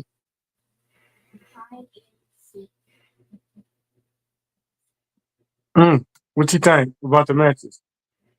It sounds like it's going to be a solid card.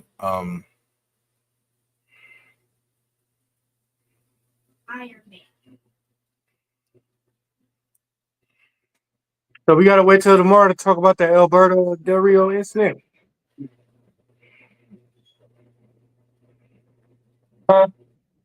Yeah. Huh? I said we gotta wait till tomorrow to talk about the Alberto Del Rio incident. Yes. Because we're going to show the video on Kick. He could end up getting fucked up, I'm telling you.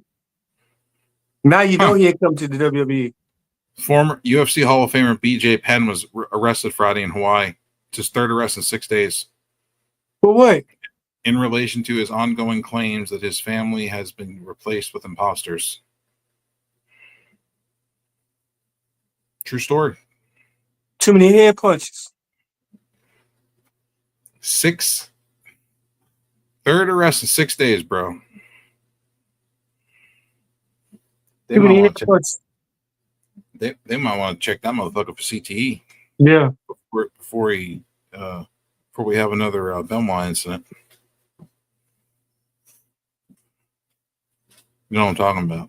Yeah. So they say. I got to go with what's happened so far.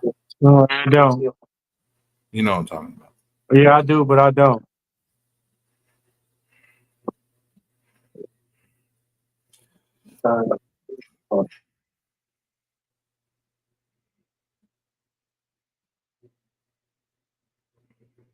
So we got that going on. Then we also have hold on, going back. Got Bianca 2.0 and Callie Armstrong. Did you see what I'm talking about? What? Callie Armstrong. No, I didn't. What happened? She looks just like Bianca, dude. Here, I'm gonna send you the picture so you can see it. All right.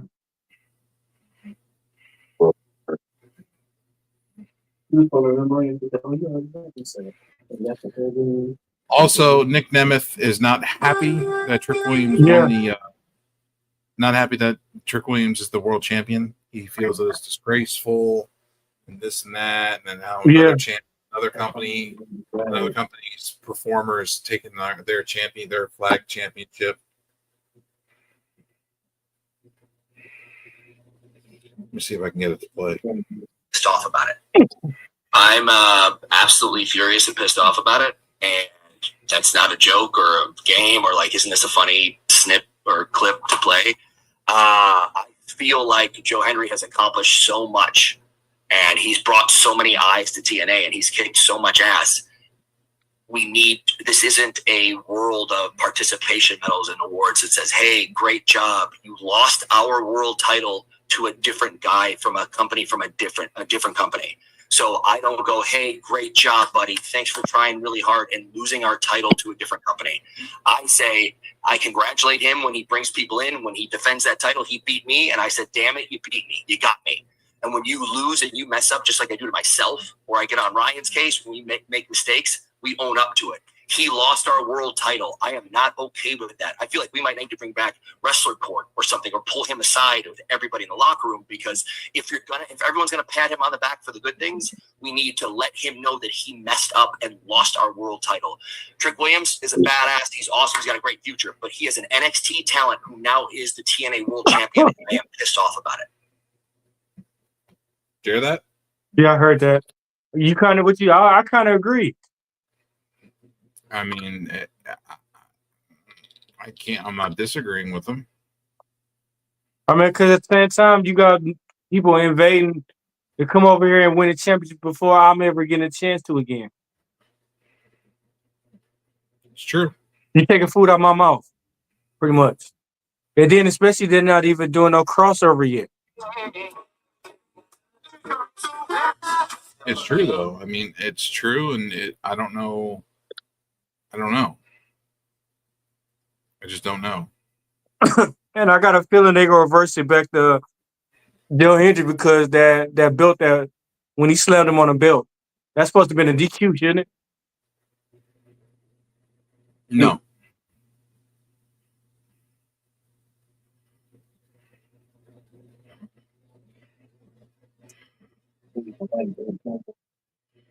Yeah, I got a feeling they're going to do something sneaky, bro. You give it back to Joe Hendry. What, Joe Hendry? Yeah, I got a feeling they're going to give it back to Joe Hendry, the bill back to Joe Hendry. Don't give that fucking title back to Joe Hendry. That motherfucker's a jobber, so keep him right where he needs to be on the job squad. And then somebody like Moose or Nick Nimitz go in. Keep that motherfucker right on the job squad. Uh-oh.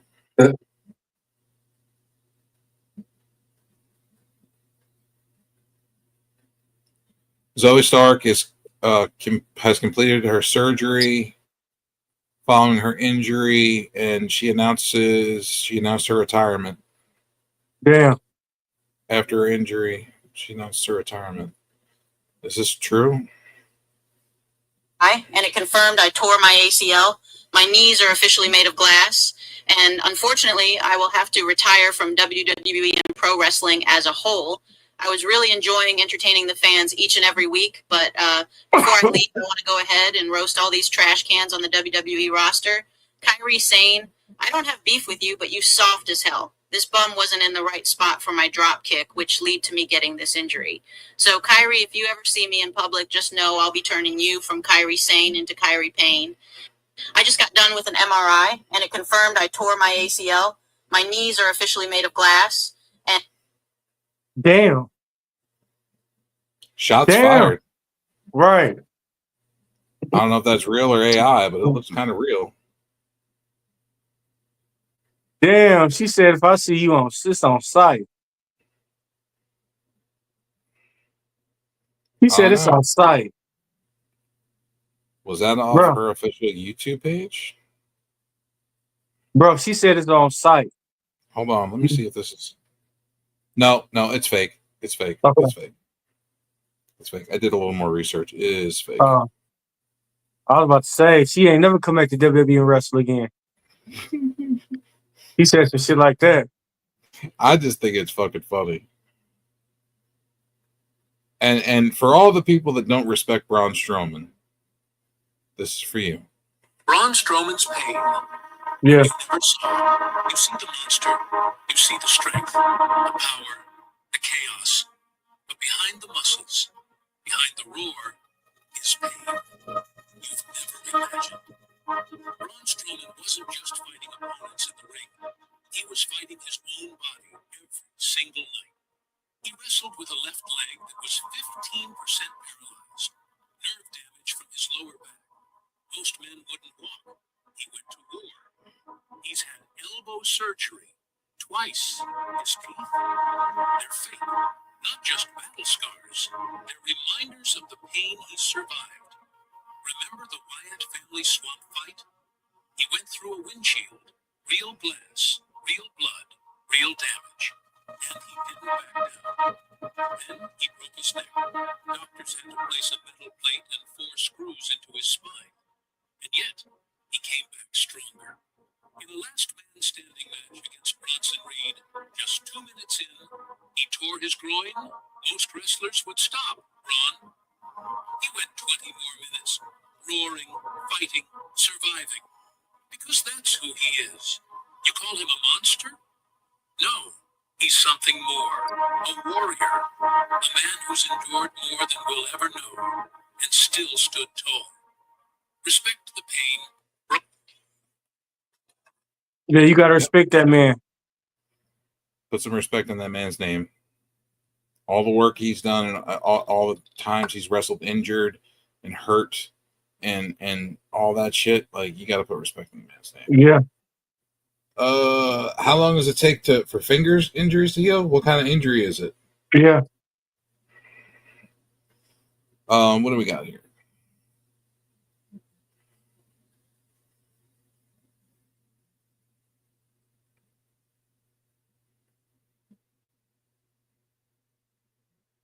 One of the biggest things I learned, I was told by Paul White, it was the Big Show, when he was here in AEW. We were sitting at catering. It was like me, him, Billy Gunn, a lot of the older guys. And I was like, just listening to him, this whole court, like a small little like group at catering. He was just like, one of the things that like why Cena is where he's at, because he's like the only person I've ever seen give Vince exactly what he wants. And that's why he always had that position. He was always at the World Championship. He had 15, 16 title reigns now, possibly going for 17 now, because he always gave Vince what he wants. And he always came to the back after whatever he did. And Vince would always just be like he was like, everything good? Everything talks. And they would just keep going, and he would do it again the next week. He was the only guy he's ever seen, and like Big Show's been around for like 30 years. That gave Vince exactly what he wants. So I was like, and that always like stuck into my brain a little bit. So before every match and after every match or segment or promo I do, I go to Tony. I'm like, what are you looking for in this? What do you need? And I'm like, I can do my best to get you exactly what you need. And I come through the back, and I'm like, everything fine? Anything else you need? What could have been better? What do you like? I'll do better next time. And it was the way of like, that's how I built my relationship and the trust with Tony, because Tony knew I wasn't looking out for myself anymore. He knew I was looking out for the best of the product, and he knew I was looking out for the best of like the safety of who I'm in the ring with or whatever. I wasn't trying to go into business for myself or screw over the next match or screw over another talent or like. He trusted me with a lot, so therefore I end up in return getting a lot. That's where the value and the price of the contract went up. But one of the biggest things I learned, I was told by Paul White. So what do you think about that? Yeah, that's crazy. That was Swerve talking about Cena and about how he's earned Tony Khan's respect. Yeah. And using pretty much the same Cena method. Bianca's injury, because I hope she's not off too long. She's back. She just came back. Monday or no, last night. She came back last night on SmackDown. Yeah. Yeah, she was back last night. Let's see what else we got. What else do we got? Oh, yeah, that was brutal.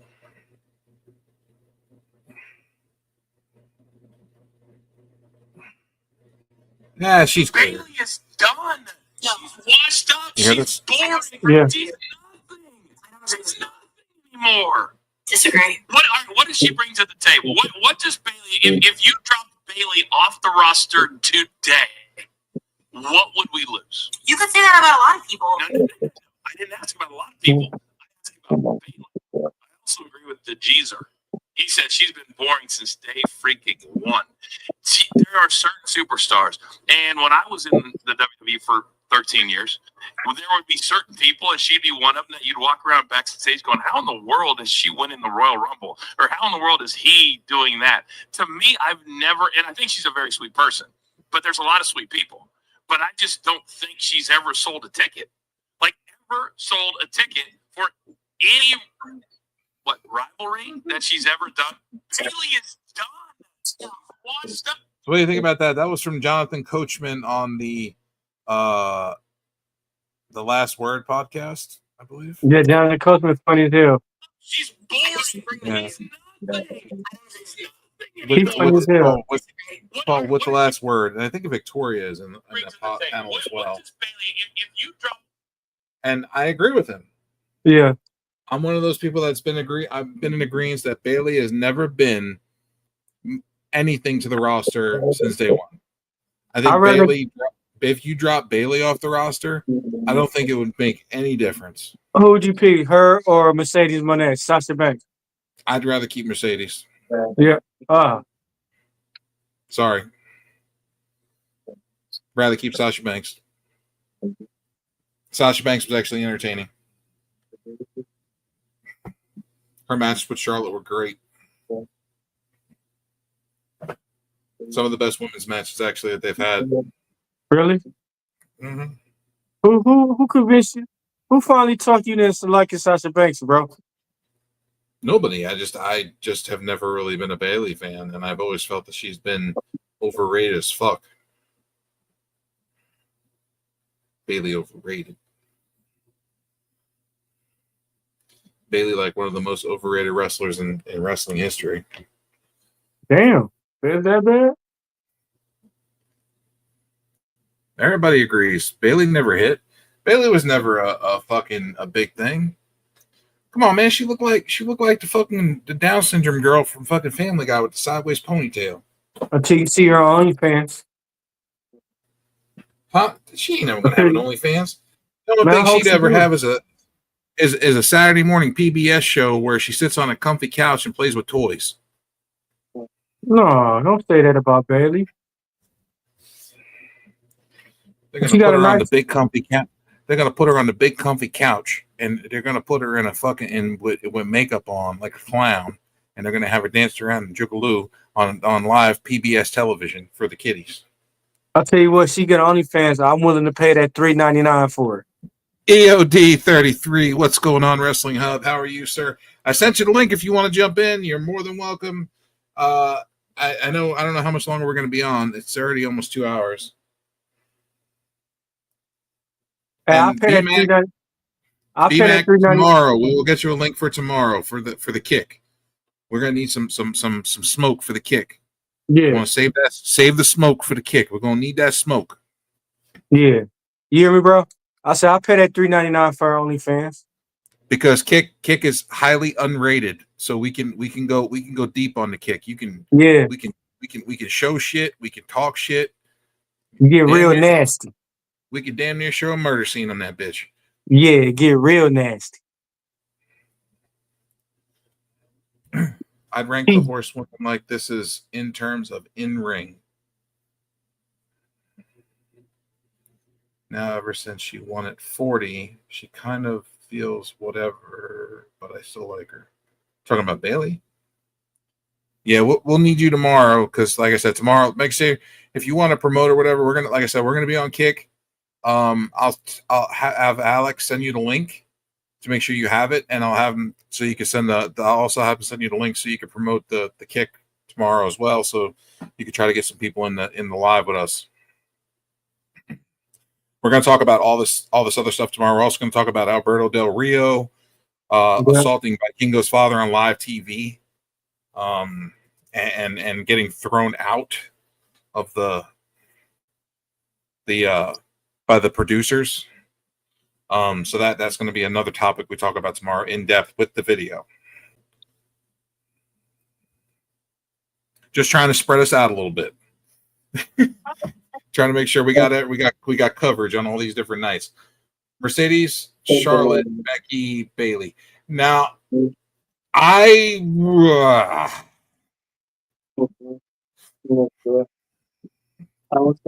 have to disagree about you on that because Charlotte, I feel, is the better wrestler. Yeah. I feel Charlotte carried Mercedes in those matches a lot of times. Yeah. Yeah. It was an early, and that day, like you said, it's your opinion, and I understand that. I just feel like Charlotte should be number one. Yeah. And I feel like it'd be really close between Becky and Mercedes, but I would put Mercedes at number 2 because she's went elsewhere and recreated herself. Yeah. And she's went to Japan and AEW. So for that, points. Becky is. If Becky went elsewhere, like Mercedes did, I would have put Becky ahead of Mercedes. Because she took a bad situation back when she got her nose broken. She took a bad situation, and she took that bad situation and turned it into a money making opportunity and leverage. And that was very smart, and it was very intelligent, and she came off like a badass when she did it. And because of that, she will be forever known as Becky Two Belts and the man. Bayley, on the other hand, she's bottom of the barrel.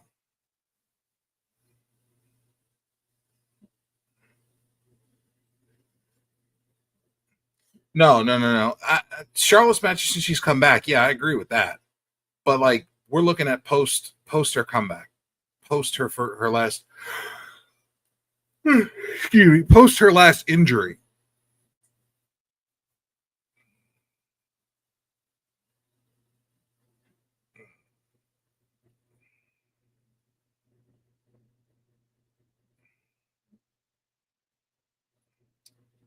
Do you see EOD down there? Do you walk? Yeah. Oh, is he in the chat? Thanks for the address. No, I'm sitting here in the chat. Okay, so he didn't jump in. It's just me and you.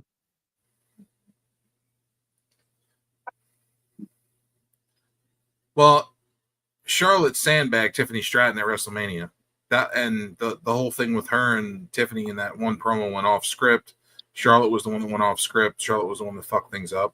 And then Tiffany just retaliated. And then on top of that, the WrestleMania match they had was shit, and it looked like shit because of the fact that Charlotte sandbagged Tiffany Stratton. She did the whole sandbag. That's why she ain't getting another world title shot, and she's getting shit tons of heat back. That's why she really doesn't get a lot. That's why she doesn't really get a lot on. If you haven't noticed since WrestleMania, she really hasn't done that much.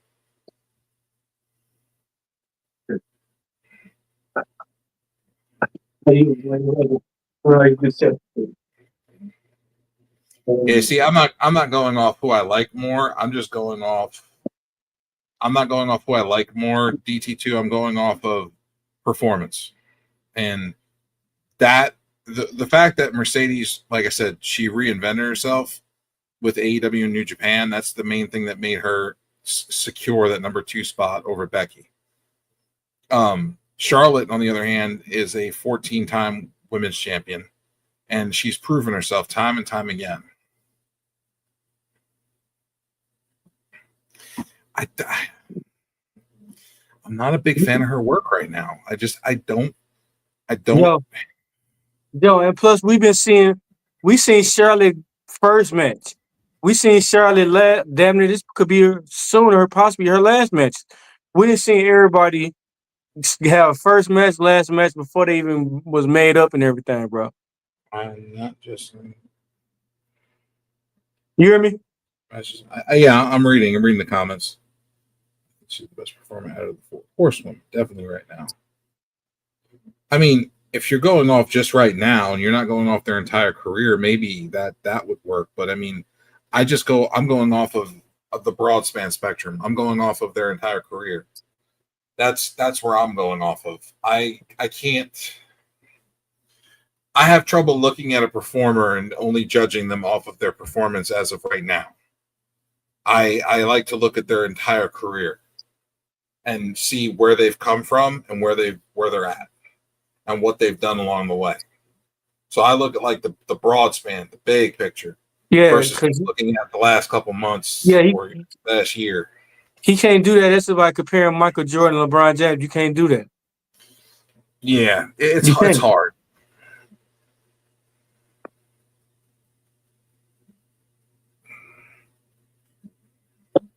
Lately, she's been fine. Like she's doing what she can. Charlotte is still really good. The problem is that Charlotte is bitter at the moment. Charlotte feels like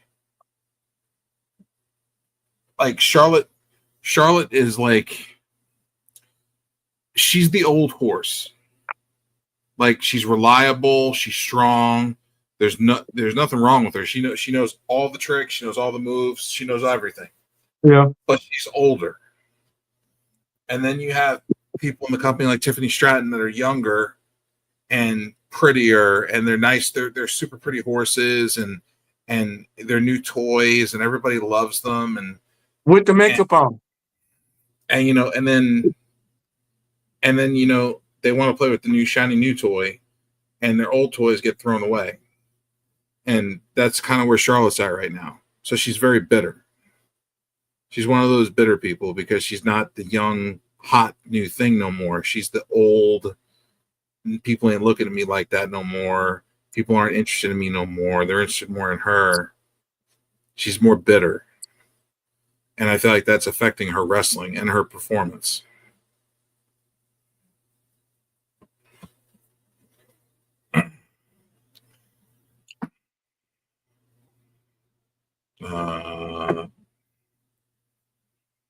Are you sending notes to Alex?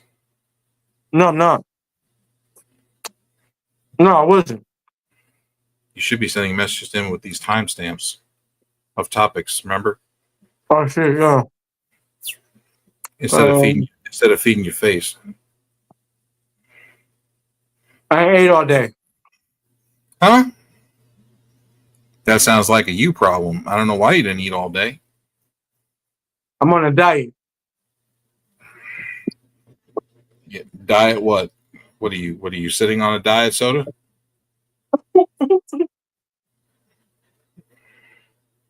Trying to make it watch my calories.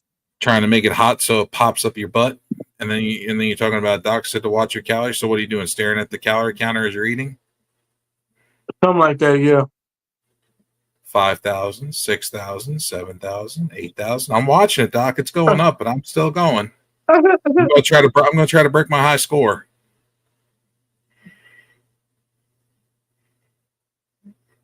No, stop! I'm gonna break my high score on this bitch. I'm going for 100,000. What you playing? Huh? What you playing? You're playing calorie counter. Oh yeah. I'm counting my calories. Bullshit. You just eating more calories. Uh-uh.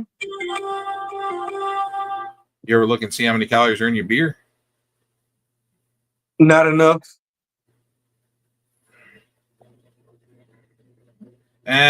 No. More people talk about Sasha versus Charlotte than they do Sasha versus Bayley. Yeah. That's definitely a thing. Yeah.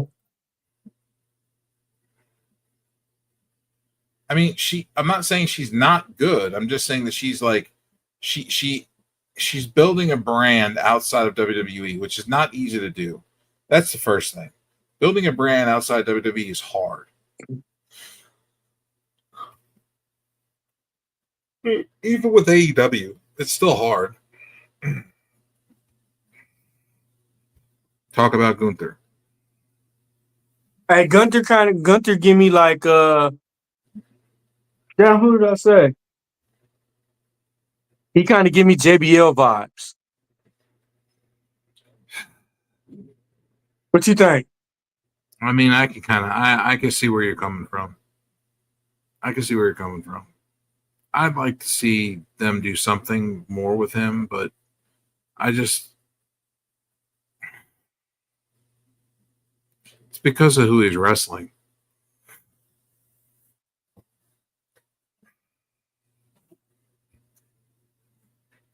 It's because of who he's wrestling. The depending on who he's wrestling is where his matches will be good or bad. Like when he wrestles Sami Zayn, his matches look fantastic.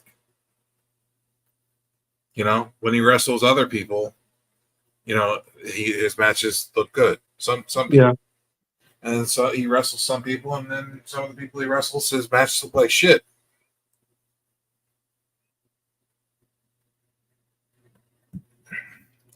Sheamus is older. They don't want him in that position no more.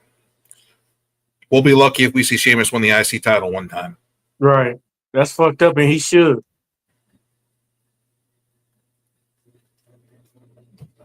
I'd be happy to see him win the IC title one time so he can complete his trophy case. Yeah, for real. Gunther's come a long way though, man. He went through NXT UK and then he went through NXT and now he's on the main roster. Like he's went through a lot of channels to get to where he's at. And he's lost a lot of weight. He used to be a chubby motherfucker. Yeah.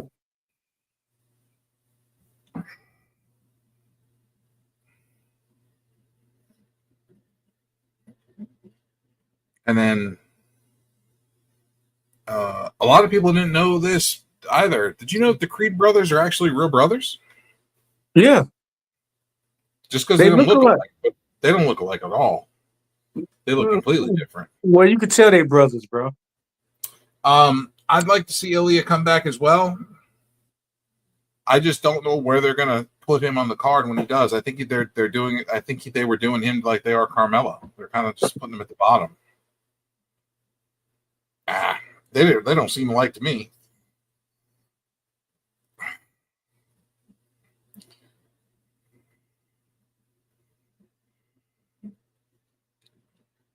One of them short and fat and looks like he came out of a reject from a Joe Dirt movie, and then the other guy looks like he got married to Ludwig Kaiser's sister and then popped out.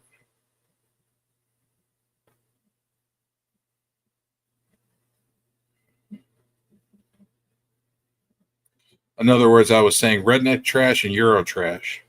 Damn. Yeah, man.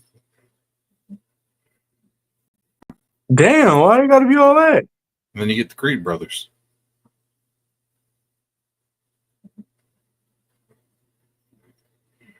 You know, some brothers actually look like they're real brothers, like the Basham brothers. They look like they're brothers. And you know the fucked up part? What's that? They're not actually brothers. No, I know, right? That's fucked up. And they look just like brothers, and they not. They look like identical twins. Man, don't they? Where do we think Mariah May will go? We already talked about this. We think she's going to NXT. We're expecting her to go to NXT, and my personal opinion,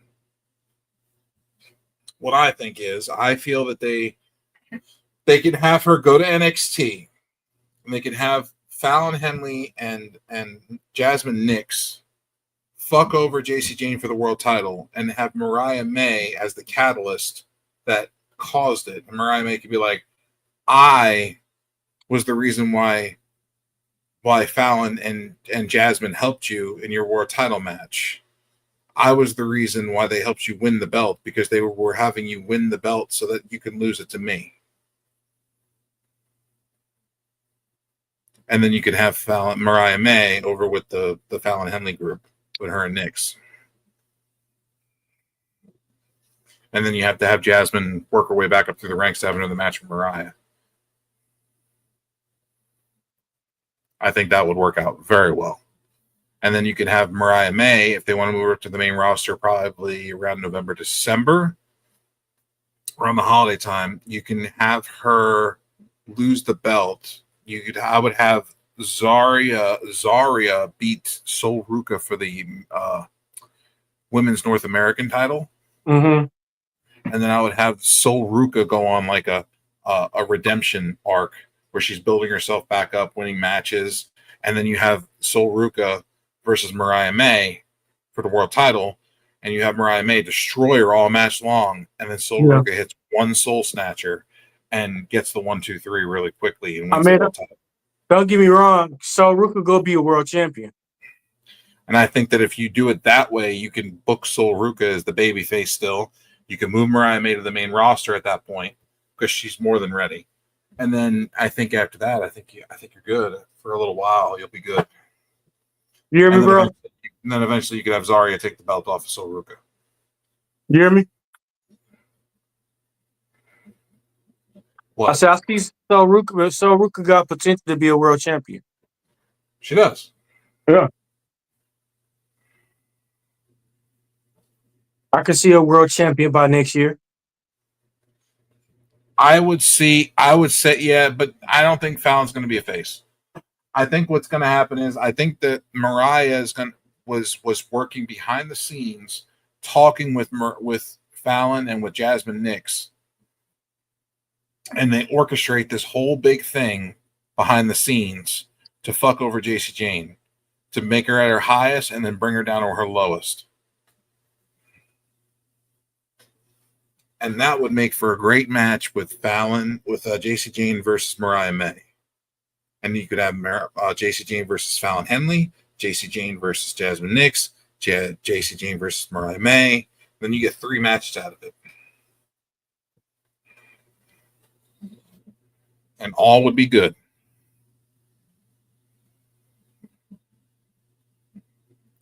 And I feel like they're going to do that because I feel like that's the direction that they're heading. I feel like that's the direction they're trying to steer in that direction. I just don't feel like they want to make Fallon a face again. She went from a face to a heel, and she's been a heel. And JC's been a heel since day one.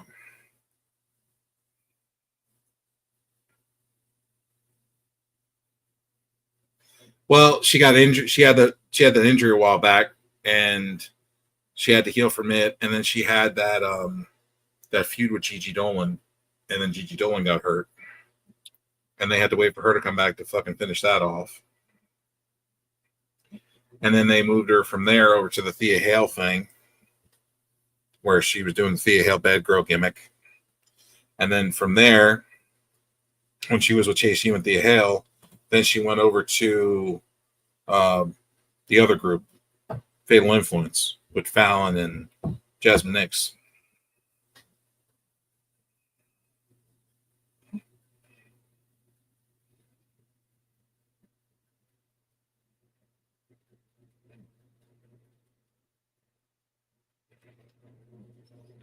Were you trying to say the men's restroom?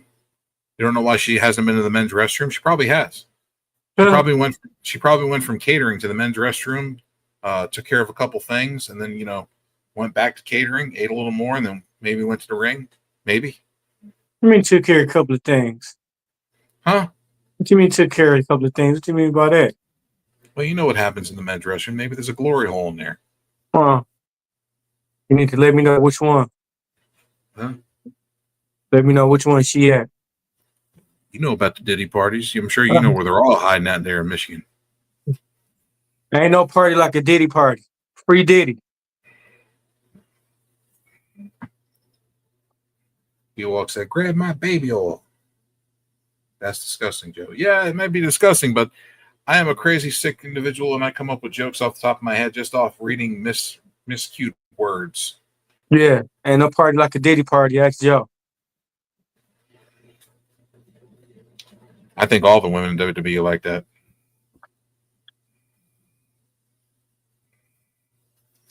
I think if it comes to advancing their career, they'll take an advancement and a high salary and sign a contract. Hell yeah, wouldn't you do that too? Shit, I would too. Hey, just as Vince, I'm sure he knows about all those contracts.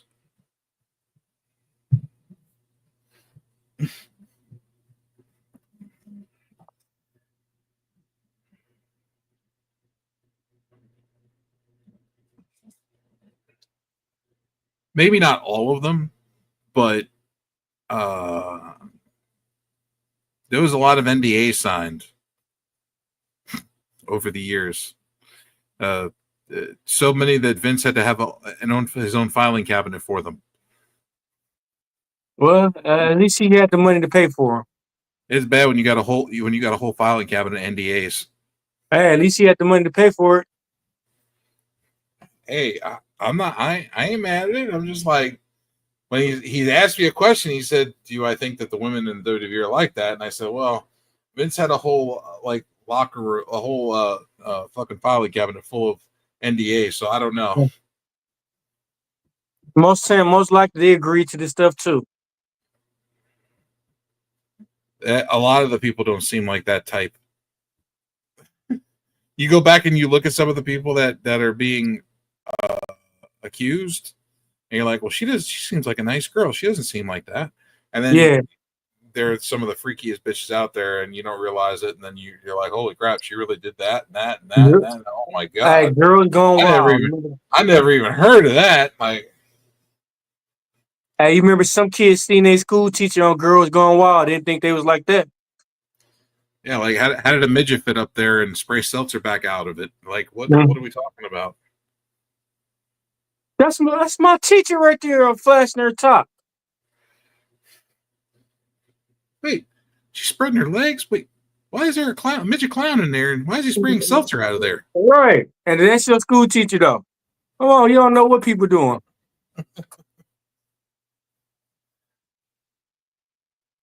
Some kids even get surprised, like, that's my mom on that video.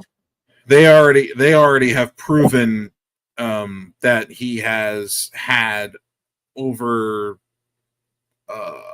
what was it, $12 or $20 million worth of NDAs that have been signed and paid out. They already proved that.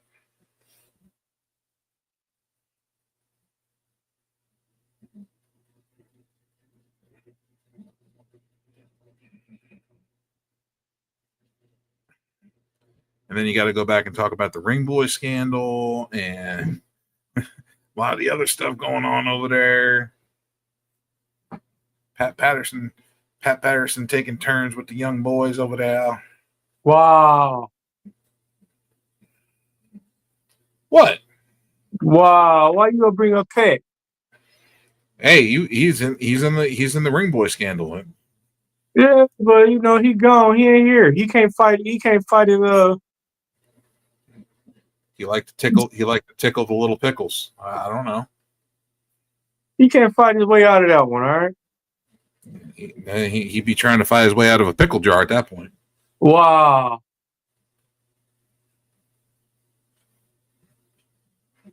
Others as well, but I'm not using her as an example. Stacey is the type of to not take no shit and stand up for herself and her peers. Others as well, but I'm just using her as an example. Only very few could be like how you describe Joe. Like I said, it's the innocent. It's the ones that look innocent and it don't you don't think are going to be the ones that do it are the most guilty usually. It's the ones in church. Yep. D-Walk would know. He gets them to come out of the church because he can't go in. What the fuck? Hey. Hey. Wow. He waves communion wafers outside the church. Come out here, I got communion. Wow. It ain't communion wafers, it's actually liquor. You give him a sip of liquor and then you put the communion wafer on the tip of your thing. Hey, I put the Bill Cosby in the liquor. D-Walk standing there, fly undone and everything, just balancing it on the tip of his thing. Take your communion, my child. And that's why you're not allowed in church. Those things are frowned upon, you know.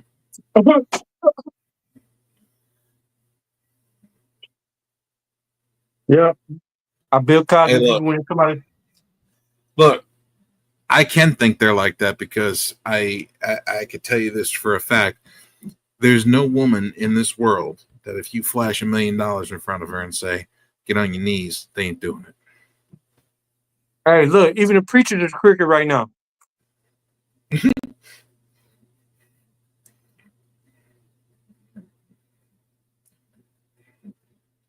You could be a nun. If that type of money starts coming up, the nun is going down. And that's just fact. Money talk. Money. DT2 money talks, baby. Money let talks. Let a woman tell me drop my pants for $1 million. I'm dropping them right there. I don't care where I'm at. I believe DT2. I believe that. I believe in the $1 million man's philosophy. Everybody's got a price for the $1 million man. Yep. Well, for real.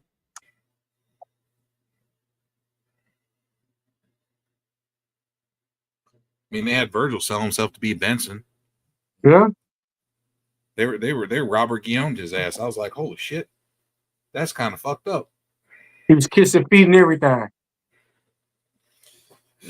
Decency and dignity has a price too, my friend. Decency and dignity has a price too. Maybe it's not $1 million. Maybe it's more. Maybe they hold out for a little bit, but eventually money will win. Know your worth, though. Know your worth.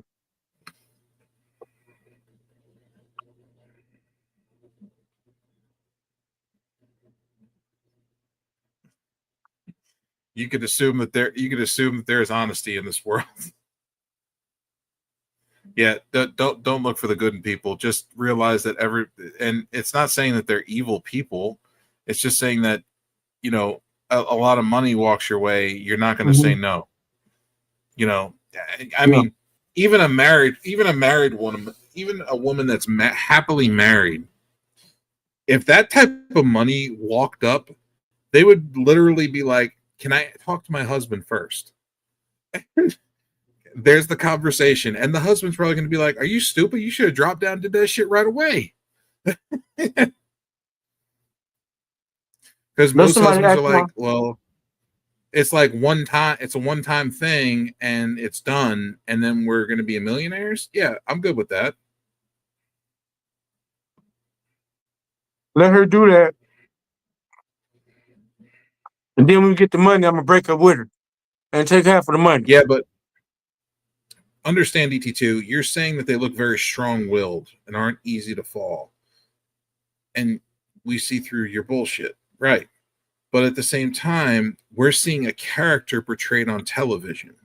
You don't know how that person really is outside of TV and away from the cameras and away from what we can see. Behind the cameras, that could be a submissive woman who likes that type of thing. And if you offer her money, not only is that icing on the cake, but that's just going to make it even easier.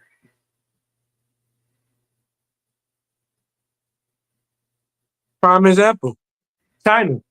People wouldn't expect China to come out with a porn. Hey, he did a couple of them. Yes, they would. Respectfully reverse the roles. Yeah, that would happen in a heartbeat. He said, okay, respectfully, can I ask something else? Reverse the rules.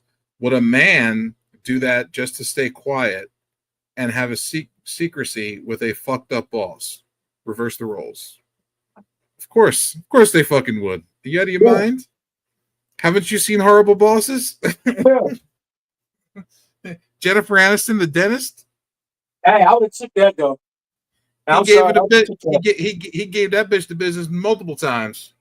Hey, I'm sorry, I would have took that. That would have been worth breaking up with my girl for. She looked way better than his girlfriend too. Hey, I would have took it. He probably did, DT2. He probably did. I'm not going to put that past him. Vince a freak, bro. Yeah. Vince might tip both ways. And that's cool though. If that's the way he wants to be. Did it? Yep. Ain't nobody saw that shit coming. No. I thought I told you that we won't stop. Yeah, look, Diddy did that shit. And he was doing that shit with Bieber and Usher when they were underage. Mm-hmm. But he adopted the motherfuckers into his house, and then did it. Yep. That's the audacity right there, sir. Yeah. If a boss did some shit like that and they threw money your way, you got to understand how much money is it. Yeah. You have to understand that money is something that can change a lot of things. Money is something that changes everything. And the more money that gets involved, the more your mind starts to wander. Keep this though. You walk past some motherfucker, you be like, hey man. You could say you're not taking them, you could say you're not going to take the money now, but if it became a fucking reality and the money was in your face, your mind would be different. So if a big titty, a big booty, fine ass woman, hey, just for one night, I give you you can meet a chick from Dubai, I give you $1 billion, you ain't gonna take it? Shit. I'm taking that and I'm getting her pregnant. So they don't hurt anyone else. I mean, listen, if it's an isolated incident type thing and I'm being offered a lot of money, like, why would that be a thing? Like, you would be putting your future and your children's future in jeopardy by passing on that money, because that money can go to your family and your children. You can make sure that they're set up. Yeah, that's being selfish. That's called what you being selfish. That's real selfish. When you're a father and you have a family and things like that, like these are the things that need to go in your head first. Fuck your dignity, fuck your pride, and fuck all that shit. You need to think about your kids and your life and your wife. You have one, which I'm divorced, so. But I do have children. And then I know you hate your job, so you're like, yeah, I'm gonna do this so I can get rid of my job. If it's a one-time thing and it's over with, sign one contract, it's over, done. Here's your money. Yeah. Go about your day. I don't got to work here no more. Nope, you're good. You can go. You can leave. You could buy the. Hey, you could buy the company. Yeah, you got to think about that. You have to think about. See, me, I think about my kids all the time. So, like, I think about like if I ever did some shit like that, like I would be doing it for their future, and I would have to fuck my pride and my dignity. You have to think about your own pride and your dignity and push that to the side, and you have to put your children's in front of that. It is, hey, world's fucked up and it's sad, but it's the truth. It's God's honest truth. Money talks. Yeah. Money talks, man. And the more money that gets involved, the more complicated shit gets. Yep. But what else we got to talk? What else we got to talk about, buddy? I don't know. We were talking about this. Well, we are 2.5 hours over. Well, we 2.5 hours in. Yeah, I was gonna say 2.5 hours over. We ain't over yet. Yeah. Yeah, I don't want nobody to get hurt. I don't want nobody to get hurt, but you know. Yeah, but man, that's rough nowadays. That's rough nowadays. People, you get the bystander effect, and shit happens, and nobody does nothing because they think somebody else is going to do it. It's called the bystander effect. It happens every day. Yeah. So, AAA, Worlds Collide. Are we ready for that? No. No? No. He said we ain't ready for that shit. I'm gonna pull up the card real quick just so we can talk about it real quick.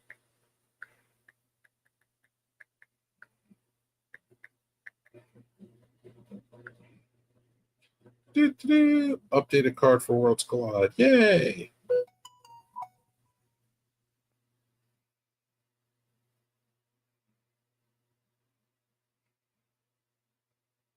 Are we ready? Ethan Page, All Ego versus Javon Evans versus Ray Phoenix versus Laredo Kid in a 4-way match for the NXT North American Championship. Who you got? Ethan Page. Ethan Page. That's who I'm picking too. And DT2 agrees Ethan for the win. El Hijo del Vikingo versus Chad Gable. El Vikingo. Because he just punched him. Chad Gable just punched him in the crowd. Wouldn't it be funny if we have El Grande Americano come out and hit him with the metal thing in the head, in the mask, and then Chad Gable gets the win? Or what if El Vikingo in jail because he just murdered Alberto Del Rio? I don't know. They got to prove it first. Yeah, he said he got to prove it first. DT2, whatever happens in Mexico stays in Mexico. Whatever happens in Juarez stays in Juarez. Hey, he gonna have the gloves on, still wrestling with bloody gloves on, wrestling. Yep, and he's gonna come out with the shirt that says "Whatever happens in Juarez stays in Juarez." El Vikingo for the win. DT2 says, I mean, I would see that, but man, I just want to see somebody come out dressed out as El Grande Americano and fuck him over with the fucking headbutt with the metal thing in his head. And fucking Chad Gable crawls over for the victory. And then he's like, I told you I wasn't him. Told you it was somebody else. Like Karrion had it with his brother. I'm sure they could find somebody. Exactly. That's exactly my point. We need to do that. Legado del Fantasma, Santos Escobar, Angel, and Berto versus El Hijo de Dr. Wagner Jr., Psycho Clown, and Pagano, which I've seen all three of these guys wrestle. They're fantastic. Great triples, great six-man match. All three competitors from the AAA side are all very, very successful luchadors, very good wrestlers. DT2, who you got? D-Walk, who you got? I got Los Latoros. Legado del Fantasma, or the other side with Legado the del Fantasma. Dr. Wagner, Psycho Clown. No, Legado del Fantasma. I got Dr. Wagner, Psycho Clown, and Pagano winning. Remember, we're trying to get AAA over. If we gonna see all AAA wrestlers that win, Stephanie Vacure and Lola Vice versus Chick, Tormenta, and Dallas. I think Dallas gonna win because Lola Vice and Van Kuren gonna get along. Yeah, I don't see that happening. And they might set up a match with that. Yeah. That's it. Damn. What was that? That's 4 all matches? 5. Oh. Well, let me see. We got the women's tag, the 6-man tag, Chad Gable and Vikingo, and the Fatal 4-Way. They need their ass beat for that. They need to bring back 7 matches or 13 matches on pay-per-view. WWE's like trying to get from fucking 5 or 6 down to 4, I think. Jesus Christ. Hey, I don't care what nobody say. AEW, that Anarchy match they just had with Swerve and Kenny Omega, that was match of the year. That shit was crazy. Man, that shit was fire when Kenny Omega cut this music off. Who's LWO wrestling on the card? I didn't see that on the card. Oh, I didn't see that on the card. I didn't see LWO on the card. Hey, you hear me when Kenny Omega said, cut this music off, put my music on? So what's the match, DT2? That's what the card said. Unless that site that I was using was wrong.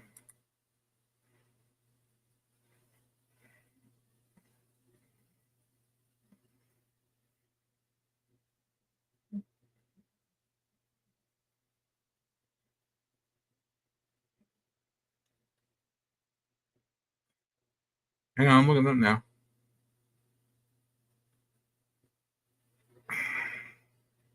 As of 1 day ago. ProWrestling.net.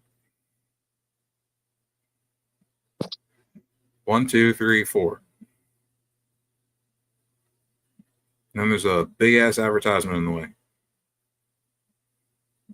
And then Dragon Lee, Walking Wild, and Cruz del Toro versus Octagon Jr. and Aerostar and Mr. Iguana. That's the card you're talking about. Still, 5 matches. Still, yeah, they're on it. Dragon Lee, Walking Wild, Cruz del Toro versus Octagon Jr., Aerostar, and Mr. Iguana.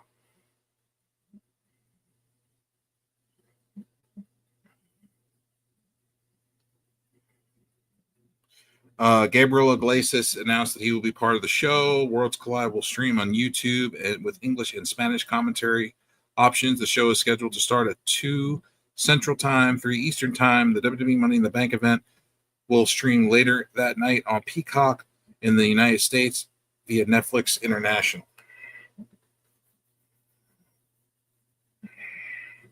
Bro, I honestly don't even care about the Money in the Bank no more now. Why? I don't know, bro. To me, the way they did Karrion Kross, they could have had Karrion Kross. LA Knight better win. LA Knight better win his Money in the Bank, bro. Let me look and see who's in it first.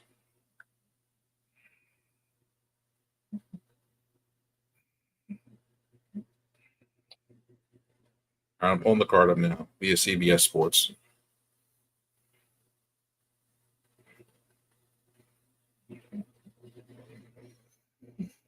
Okay.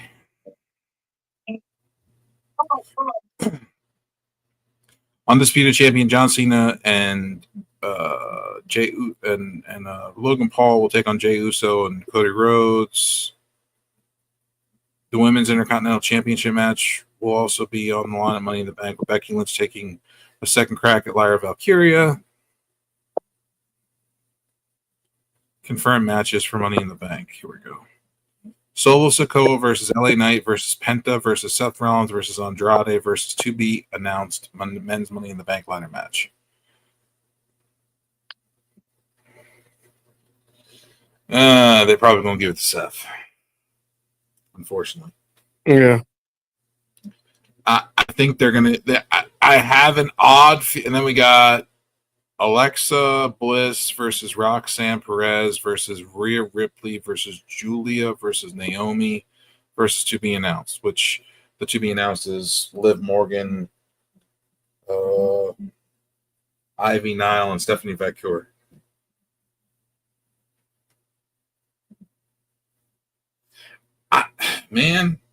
I really want Alexa to. I know Naomi's doing great work. Don't get me wrong, but I just something with the Wyatts and fucking them going for gold.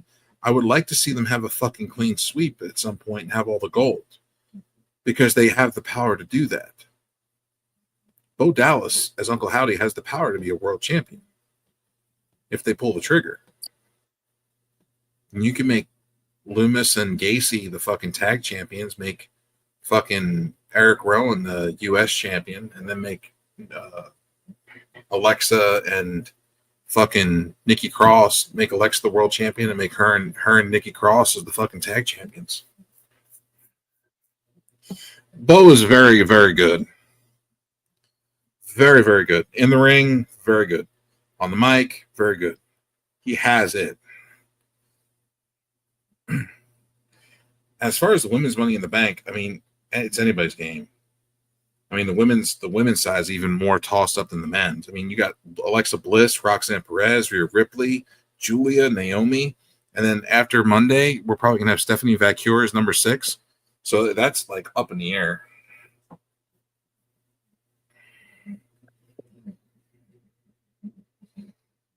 Then we got Cody Rhodes and Jey Uso versus John Cena and Logan Paul.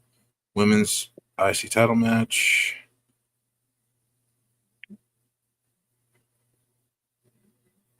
Sami Zayn versus Bronson Reed.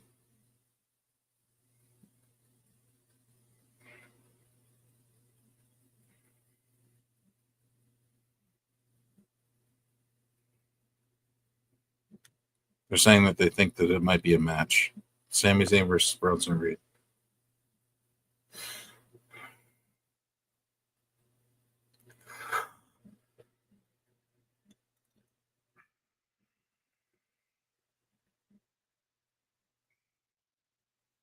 Might give it to Stephanie.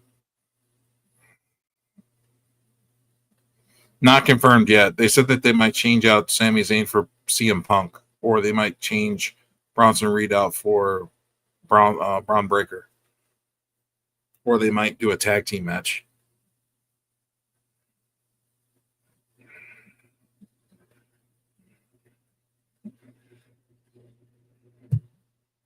That was the last thing that they were talking about. So that's all the matches for that. So that means that we'll have the women's IC title match. We'll have the tag match with Cena and Logan Paul versus Uso and Rhodes. And then we'll have the 2 Money in the Bank matches. I think that's it. I think that's all we have.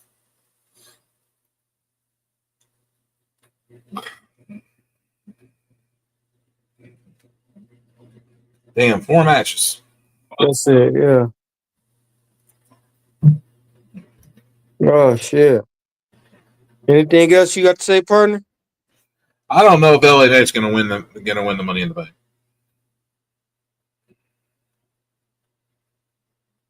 I don't think it. I don't know. I don't know if they're going to have him win it.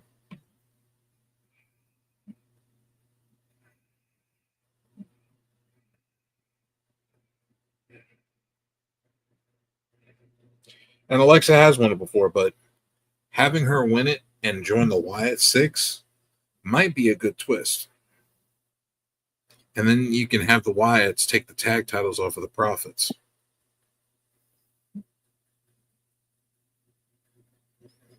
If you have the Wyatts take it off of fucking the tag titles off the Street Profits will be interesting too. Because who's going to beat them? You had single guys in there taking out entire tag teams by themselves.